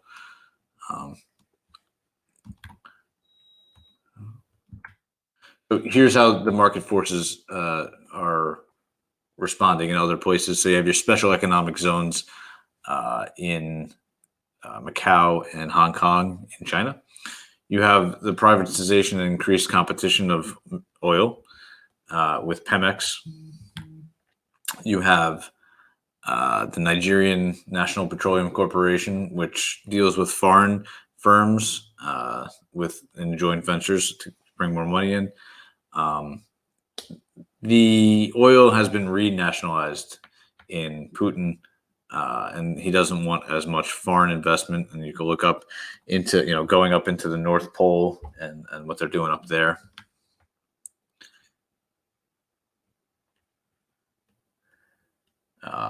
Different levels of private ownership for natural resources. United Kingdom, the most private leverage of private properties, and obviously China has the least amount of private ownership. And the other countries fall somewhere within there. Iran and Russia closer to China, and Mexico and Nigeria closer to the UK. So governments have to adapt to what's going on globally speaking, because if they don't do that, they'll have to adapt to domestic pressures that will get higher. They want to make themselves more competitive and bigger on the world stage, and they want to make their presence larger. Like we're in the United States, we're the largest one out there, but people want to take us down a peg, and they want to be bigger and better than us. And we would want that if we were number 2 or number 5 or number 57. I almost said 500. We couldn't be number 500. Okay, so what are the challenges of globalization, right? So you have all this foreign direct investment, and when that happens, the countries are a little strained, because who are you going to listen to? The people giving you money or your own citizens, right? That becomes difficult. The cultural influences, right? So the Western influence going into underdeveloped countries is going to hurt some of their own cultural and ethnic influences, and aspects. The more of the urban activity is going to hurt the environment. It's going to have more health problems. And when there's human rights violations, as you see in China, it's going to lessen their ability to do what they want because they have to respond to these international criticisms. That becomes difficult, and China doesn't always want to listen to that, and it becomes harder for us too. So, what do people do? What do countries do? It's very difficult because you have to respond to internal demands and to make the external stuff work at the same time. They want domestic policy debates to be for themselves, and they want to get away from the criticism.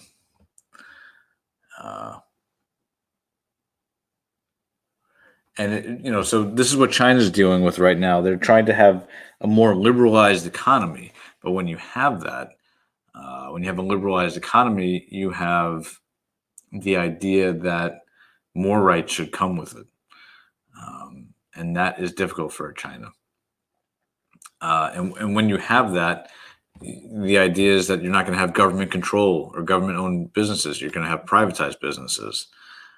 And you're going to open yourself up to other countries too. That's not something that China really 100% wants. This is going to affect global stability. This is going to affect inequalities. So let's talk about them. Everybody wants to be economically free and make as much money as possible, but it's how they deal with the external factors and the demand for petroleum, natural gas, rare metals, stuff like that. I apologize if you think I'm going fast right now. I'll try and slow it down. I'm just trying to get to a certain point. So neoliberal economic systems, the elimination of obstacles and limitations on what internal and external economic players may do are the policies. So neoliberal economic policies do this. They can have reduction in wages, which will increase national salaries, but not, the idea is to not have people at the top making so much money. The inequality of income distribution is increasing. So that's not what they want, but that's what's happening. Judicial injustice is happening. Social division is happening because you're trying to balance basically economic freedom, how much money I can make, all this stuff, and the policies that got us here. So it's not always the easiest thing. So let's talk about individual countries. The dominance of governing political parties have been influenced by economic growth. So in our, economic liberalization has led to environmental degradation, urban sprawl, unequal economic progress, and that has made for regional migration patterns with people from the east going to the west in China and people from the south going to the north. I don't think it's happening so much in Mexico, going from the north to the south. And you're having a lot of people going from rural to urban in both. So you're getting out of the country and going into the city. Now, I don't know if coronavirus affects all that. I wouldn't, bring it up too much on the AP exam because you have a lot of people leaving the urban cities to get into the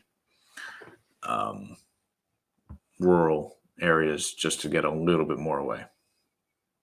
Sorry. Trying to do something. Oh, I hit the wrong button. Okay, so international and supranational organizations. These are ones that deal with multiple countries, and they're in different places. So financial aid are used by international organizations like the IMF, the International Monetary Fund, and the World Bank, and they exercise significant controls. If you get that money, you have to adhere to whatever they're saying that you have to do. Usually they're trying to democratize your country, make it more privatized, make it lower tariffs, and having the government less involved. That's not always easy for governments to agree to. They want to reduce foreign dependence in some places for import substitution and industrialization. That's not really too important. So let's talk about this. Supranational organizations. You have your ECOWAS, you have your EU, and you have your World Trade Organization, right?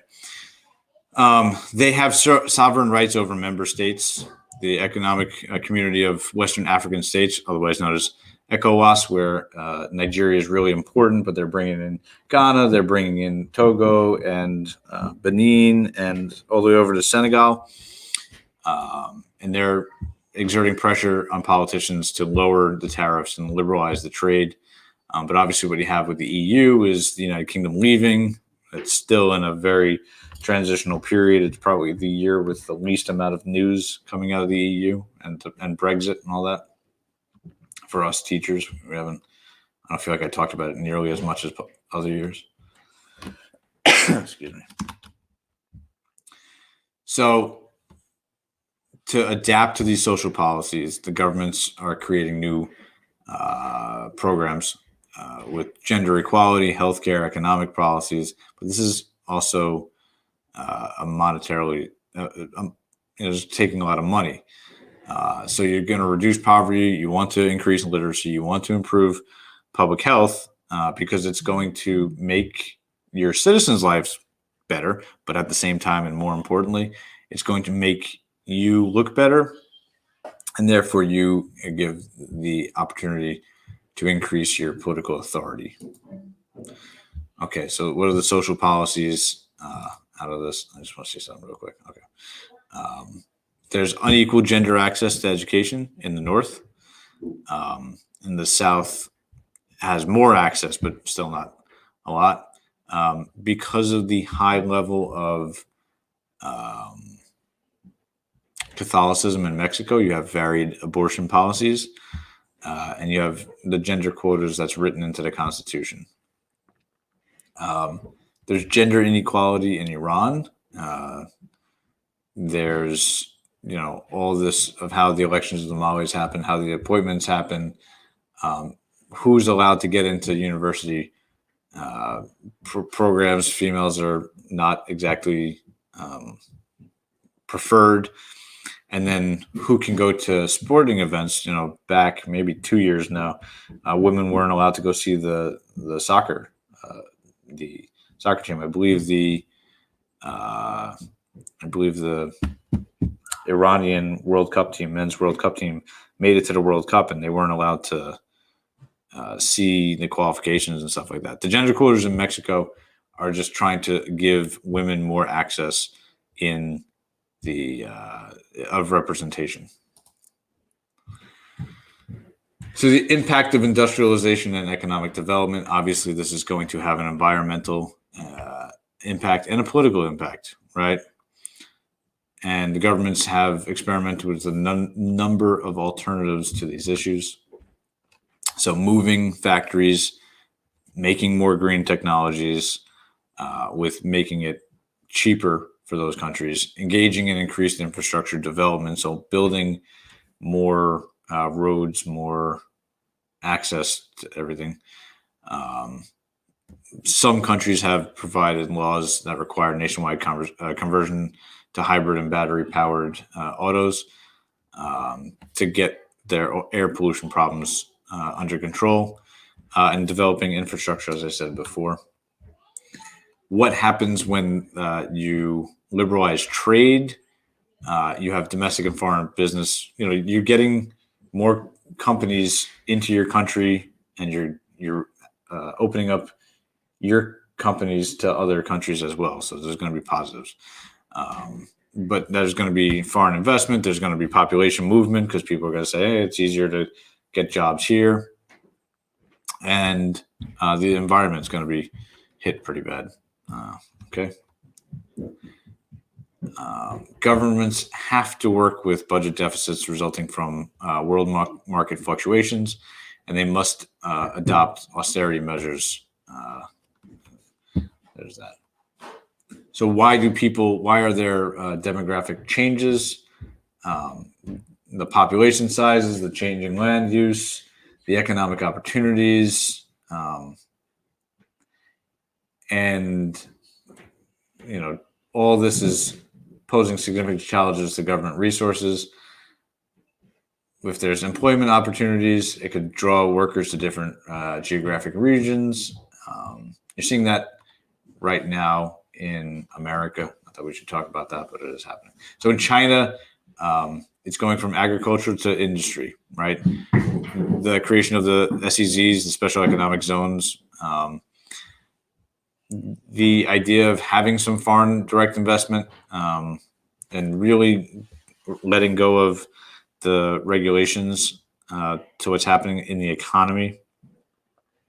The population is growing, the income is rising. It's having all of that.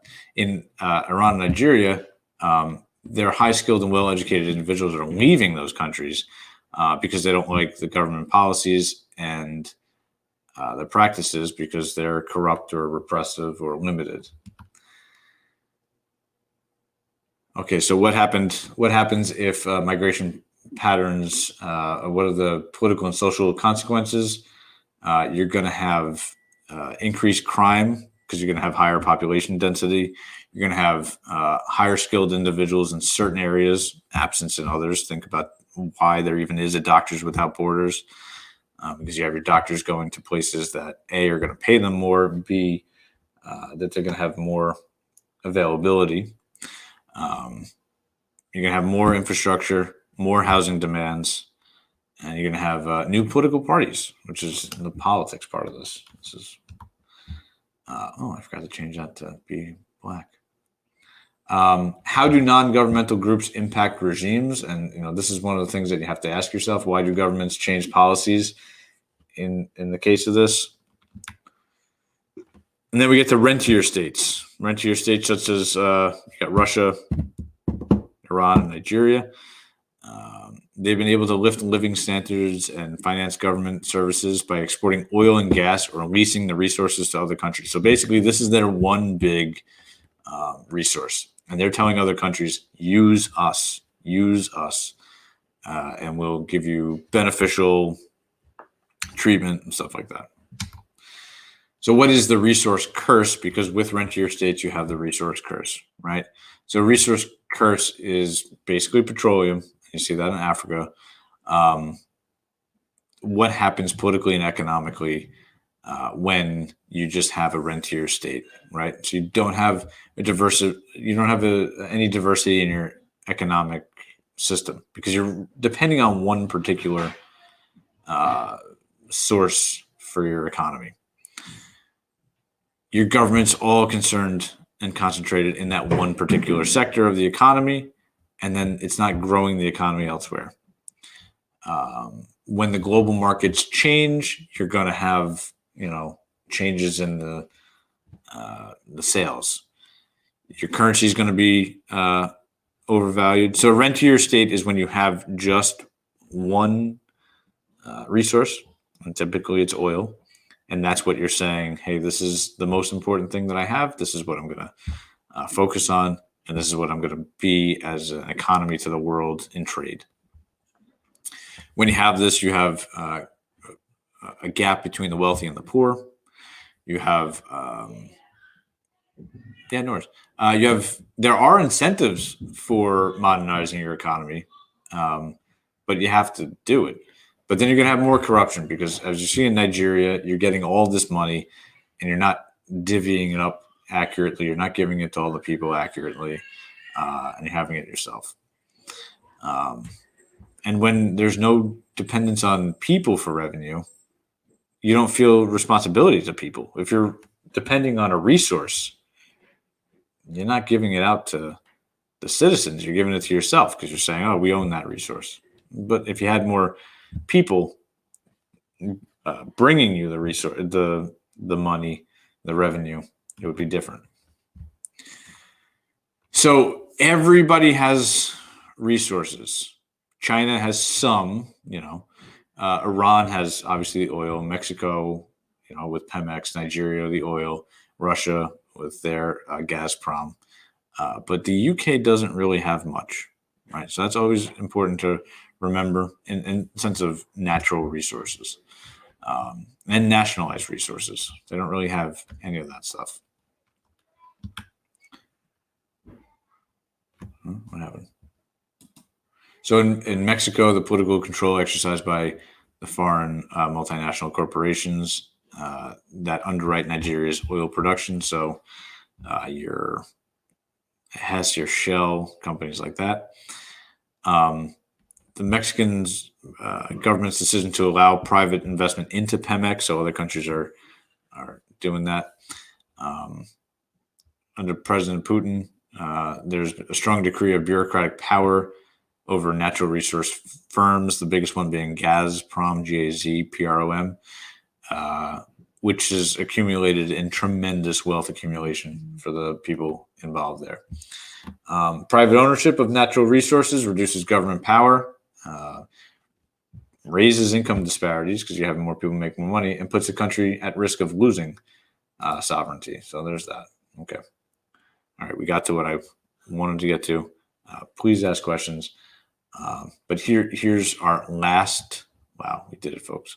Our last FRQ is FRQ number 5. Okay, this one I'll give you, I guess, 12 minutes for again. Let me just open that up.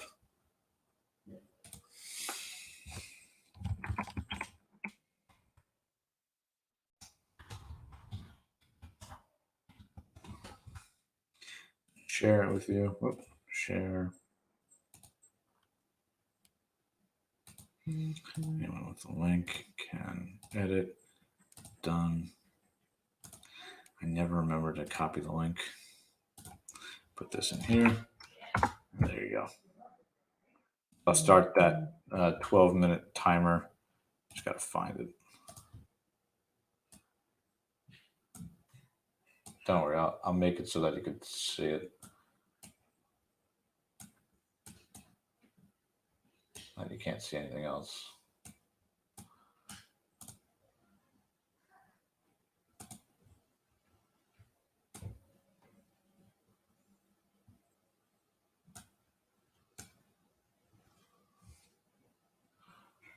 I'm trying to tell me if that's that's obviously a problem. It goes up to 2018, just so you know. Okay.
3 minutes left. Well, a little bit more, but 3 minutes. We got this.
One minute remaining. Yes, 1 minute remaining.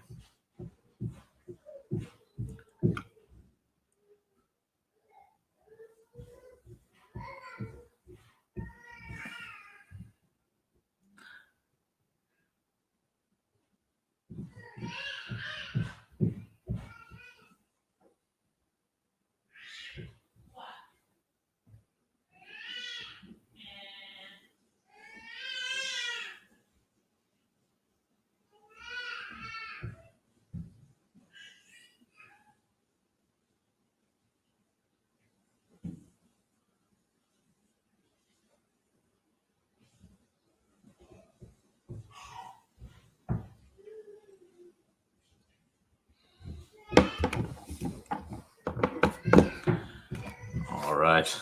We're almost there. We're so close. Okay. I'm going to get rid of that. Okay, so when we look at this based on the information on the chart, describe the differences between the levels of perceived corruption between Nigeria and the United Kingdom. Obviously, it's hard to see this one a little bit, but it's somewhere between 30 for the entire time, whereas the United Kingdom is all the way up at the 75 to 80 range, right? One way Nigeria is attempting to limit corruption. So looking at the answers, we have more transparent in their governmental process, more open, governmental system of checks and balances. You can write about the electoral oversight aspect. Okay, then we have explain how political freedoms affect the ability of democracies such as United Kingdom to fight democracy. And then what we have here, political freedoms help to fight against corruption in the UK because they allow citizens to speak out against a corrupt government. Good. Fight corruption in the UK, for example, uncensored media and free speech. Citizens can freely. Good. Guaranteed rights and liberties. Yeah. Now let's look at D1. Describe one shared political reason why Nigeria and the United Kingdom seek to limit corruption. Yeah, it takes away the legitimacy of the government. Increase legitimacy. Legitimacy. Look at that. Describe one shared economic reason why Nigeria and the United Kingdom seek to limit corruption. Corruption leads to economic losses because of secret scams and sketchy redirection of money. This allows some politicians to unfairly earn more money while the rest of the economy loses. Would be to limit corruption because of corruption breeds economic inequality, which is seen in the rich getting poor and the poor getting poorer. Rich getting rich, excuse me, and the poor getting poorer. Yeah, I like all those. Good. I like this. All right, so the last thing we're going to do before we go into the FRQ stuff and questions is we're going to look at this last CRAM trivia. I'll put it in here. There's that. Okay, starting the clock. We got this song. Song's pretty nice.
Gazprom is Russian majority state owned.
Yeah, so Bryson, the idea of austerity measures is when you're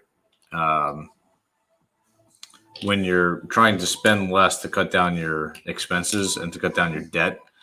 So you're going to cut things and maybe raise some taxes so that your debt isn't nearly as sufficient as large as it was previously.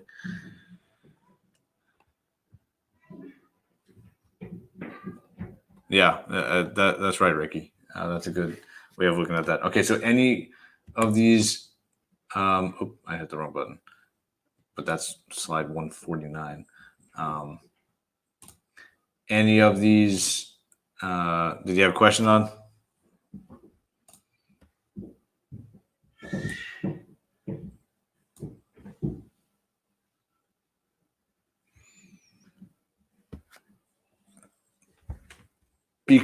Because the more that the economy becomes freer, it's going to give those at the top more opportunities to make money.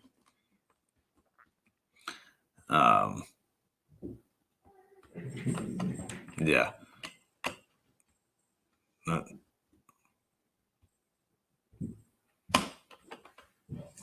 Any of these AP, any of these other five questions, because then what we're going to go into for about 10 or 15 minutes is the differences of the AP of all the different types of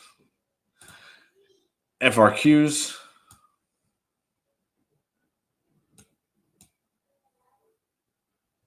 There we go. That's the right one. Okay. But I gotta. Okay. So let me just make this larger. So you have your four basic questions, right? For the FRQs. You have your conceptual analysis question, which is about 10 minutes. And I'll show you examples of these. You have your quantitative analysis question, which is about 20 minutes. You should spend about 20 minutes on that. Your comparative analysis question, you should spend about 20 minutes, and your argumentative essay, you should spend about 40 minutes on. Okay, your conceptual analysis aspect, while these are all worth, so there's 4 points, 5 points, 5 points, and 5 points. Obviously, the argumentative essay is a little bit more, not significantly much more, but a little bit more than the other ones. So let's just go through what they each look like, or let's just read this real quick. This is coming straight from the AP. So your application is a lot of define and describe of a political concept, or maybe explain and compare institutions, processes, policies, behaviors, principles, stuff like that. Your quantitative analysis is looking at, just like we just did with that chart, is looking at a chart, looking at a graph, looking at a map, looking at numbers, and looking for trends, a pattern, a conclusion, and how it relates to the systems that we study or the institutions that we study. Okay. Then there's your compare aspect for political concepts. For your comparative analysis, you're looking at two particular countries. You're talking about their institutions. And then finally, your argumentative essay, which is where you're going to develop an argument in the form of an essay using evidence from course countries related to the course. Okay, so we'll go into each one of these to see what it looks like. Well, first off, things that you should do, shouldn't do. Don't look at anything that's 20 years older, so really 2000 and beyond, unless you're specifically asked about it. Now, obviously, when it comes to Mexico, and if something comes up about the dominant party of the PRI, it's important to bring that up. Or if it's important to understand that Nigeria had a ton of coups. I think it was 9 coups from the 60s to the 90s. That might be relevant, but individual laws, I believe so, yes. And make sure all those verbs are hit. So get every single verb in there. Don't leave their best. You're welcome. Oh, you're saying, thank you. Anyway, don't leave your best line for the last. Do all that. Respond to the easy questions first. So what I tell my students all the time, build a snowball. Like you're going downhill with a snowball to build your snowman. Kind of gain momentum, gain positivity, gain what's that word I'm looking for? Momentum, gain confidence. Confidence is the word I was looking for. Gain that confidence the more you go through it, because that's going to help you, and it's going to make your brain remember stuff. But for those of you taking it in person, remember to number where you have to number them, because that's going to be an issue. The exact words, the right words, it's not going to be tremendously important to the wording of everything. It's how much can you actually put down that's accurate, right? This isn't a research paper. You don't have as much time as possible. Write as clearly as you can, because that's going to be important if you struggle with handwriting as I do. My handwriting is terrible. Just do your best. Cross out. Don't erase. There's no benefit to erasing. Think the people who are writing it online can delete, right? But just you just cross it out. Okay. So let's look at the conceptual analysis question. This is a type of conceptual analysis. Define this, describe that, explain this, explain that, right? So we're going to go back for a second. Examples are really crucial when you're responding to this. It's always good to use an example, even if you can do it theoretically, fine. A lot of times you might be, you're right. The FRQs in pen, yes. Think about whether you're being indirectly asked about a prominent example, or, so there was a question a couple years ago, what is one referenda, talk about a referenda in one of the AP6 countries where, and it was essentially alluding itself to the only referenda you probably studied and should know 100%. It would be Brexit, right?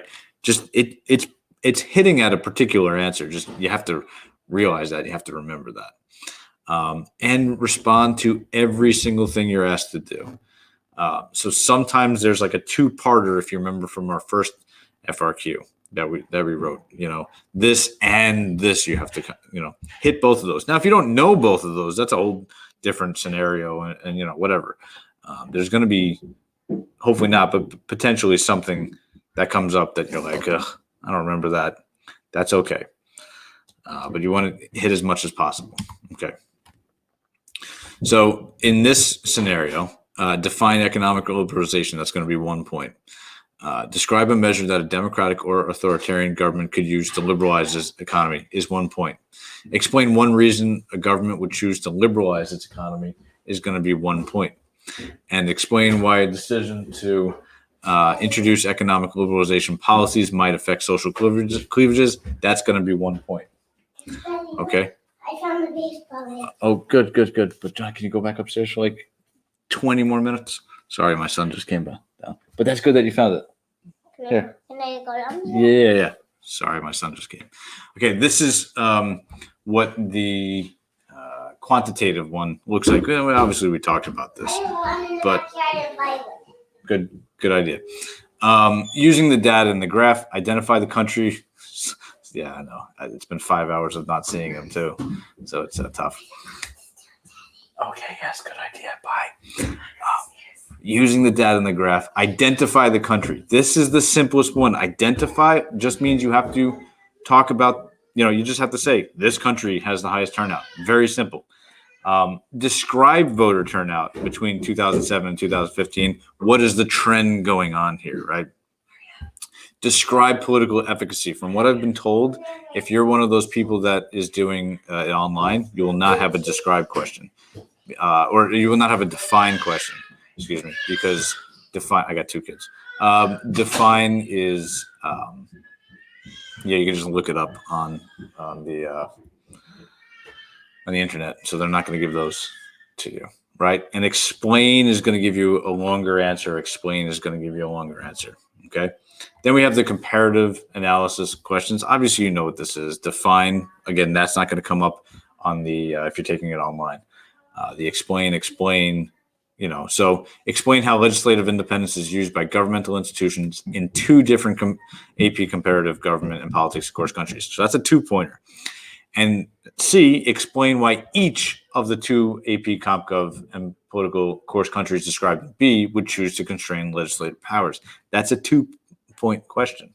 Okay. So that C is 2 points, B is 2 points, and A is 1 point. That gives you 5 points, right? So finally, we get up to that argumentative essay. Okay. So let's understand this. Now, last year was our first year dealing with the argumentative essay, and that was interesting. It didn't have one part of it that has this year. So let's talk about this. Let's read this, and hopefully you'll understand as much as possible.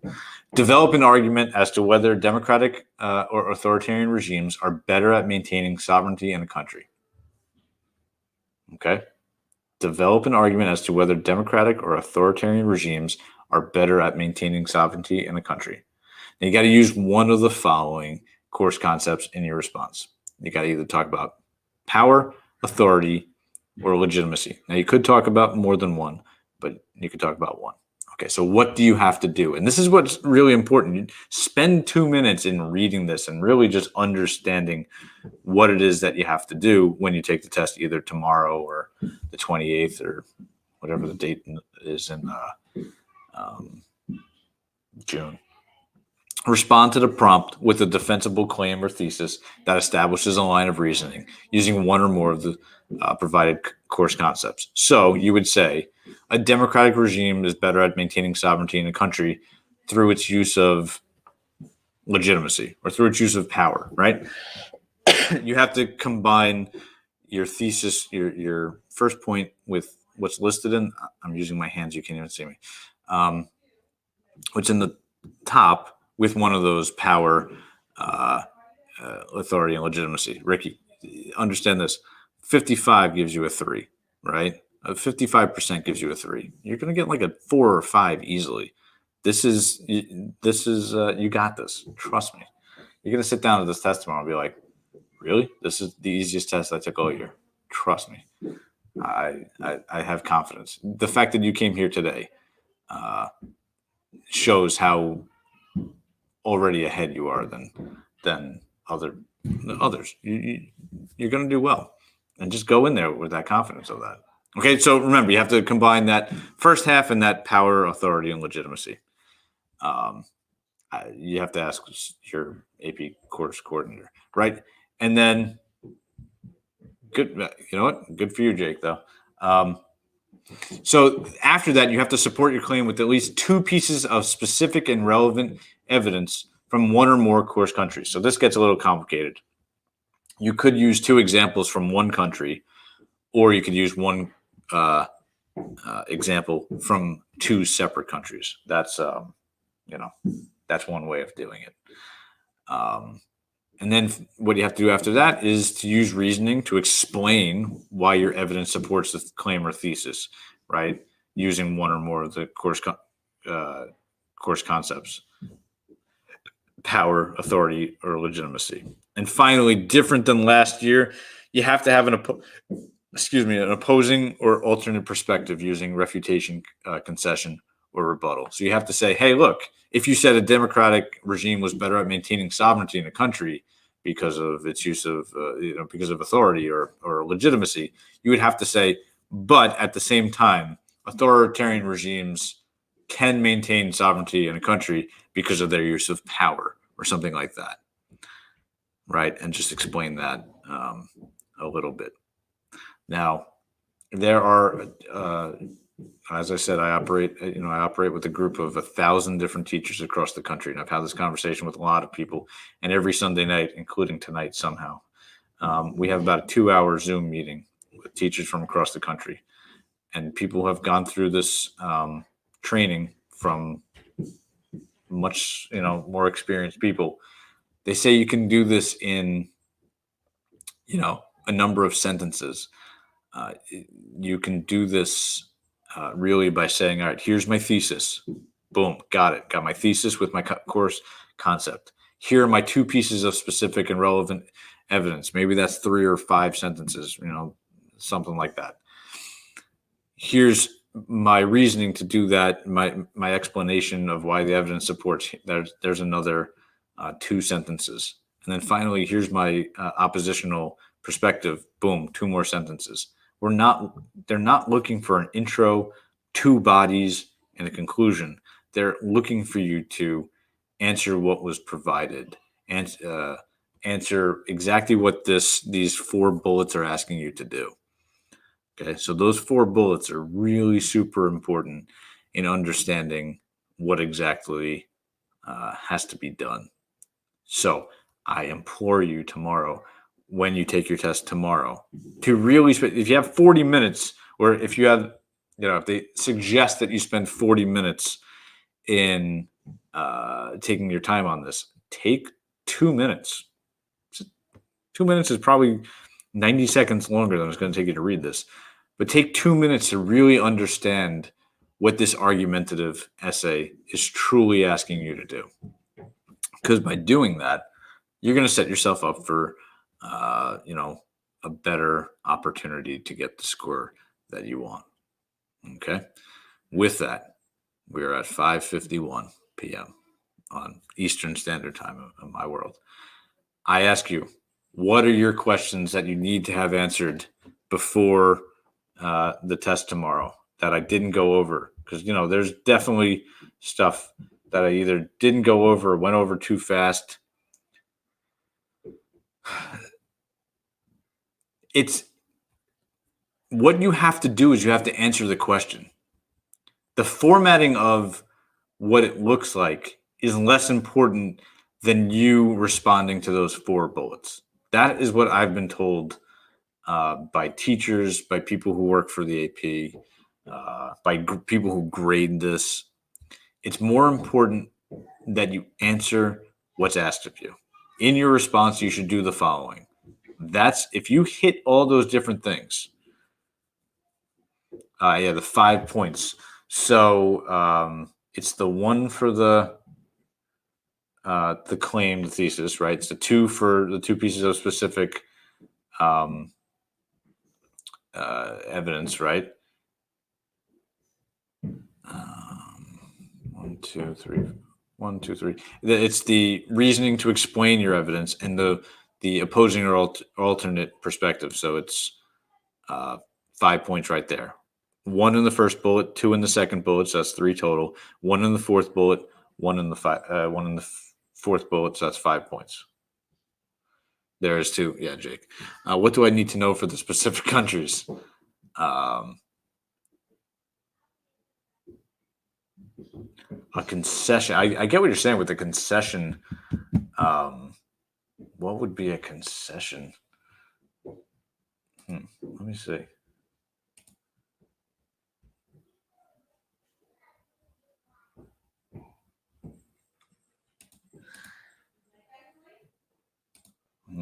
Let me see.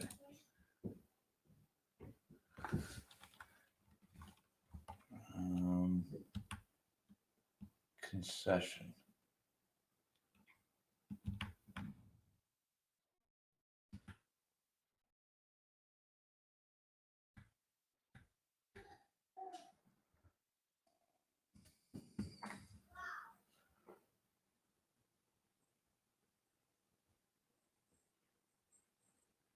I guess you could say this is why.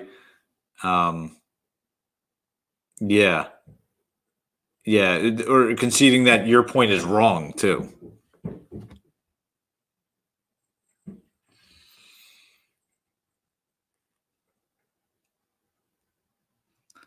Yeah, that's a good place to look for it also.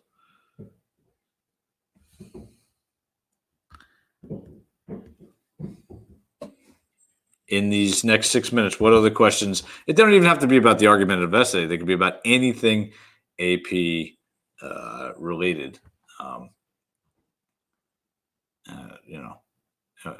We could do where the DJ, becomes the on the TV, which I don't think anybody's prepared for.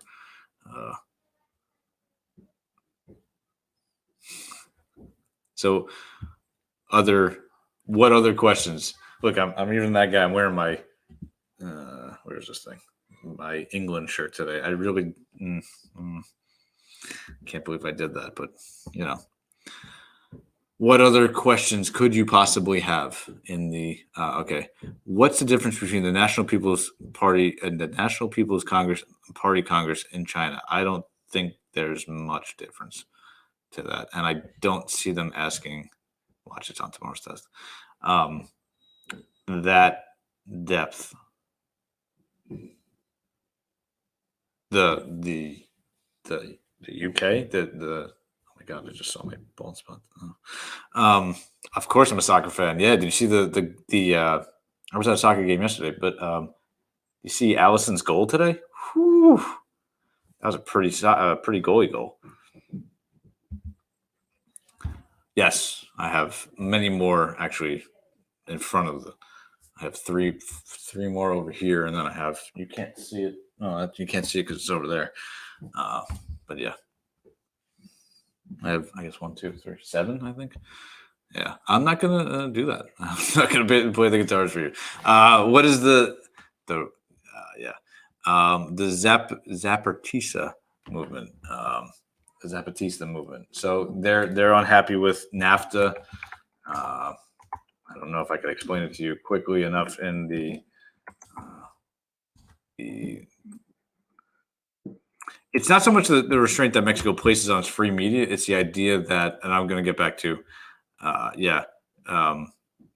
it's more about the idea that if you report on certain things like the cartels, you're risking your life. You might get killed. So it's more.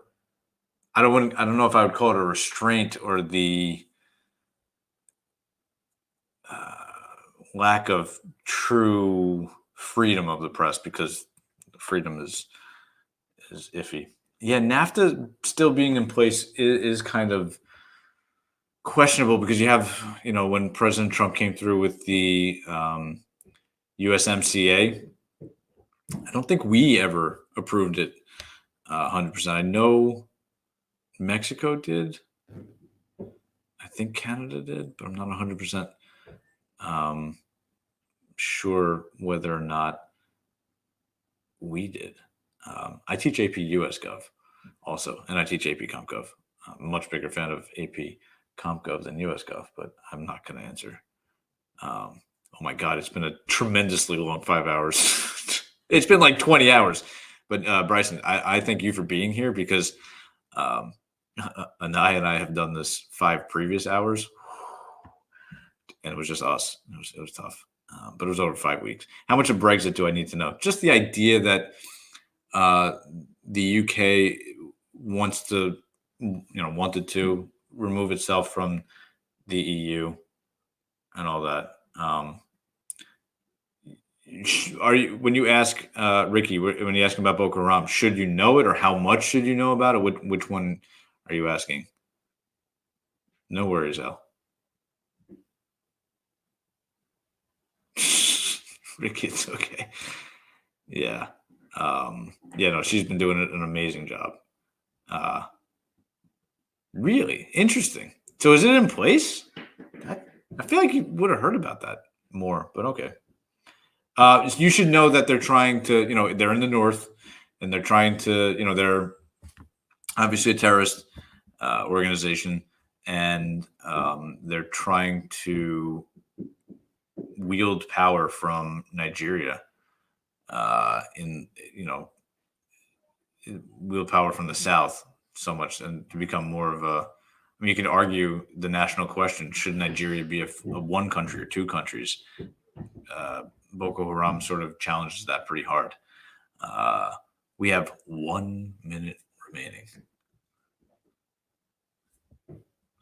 1 minute remaining. Oh my God, I have like bags under my eyes. Other questions? Come on, we can do this. We can do this. 1 minute. 1 minute. 1 minute. 1 minute. Well, less than that now. No, Megan, no. It is simpler. I think it's simpler.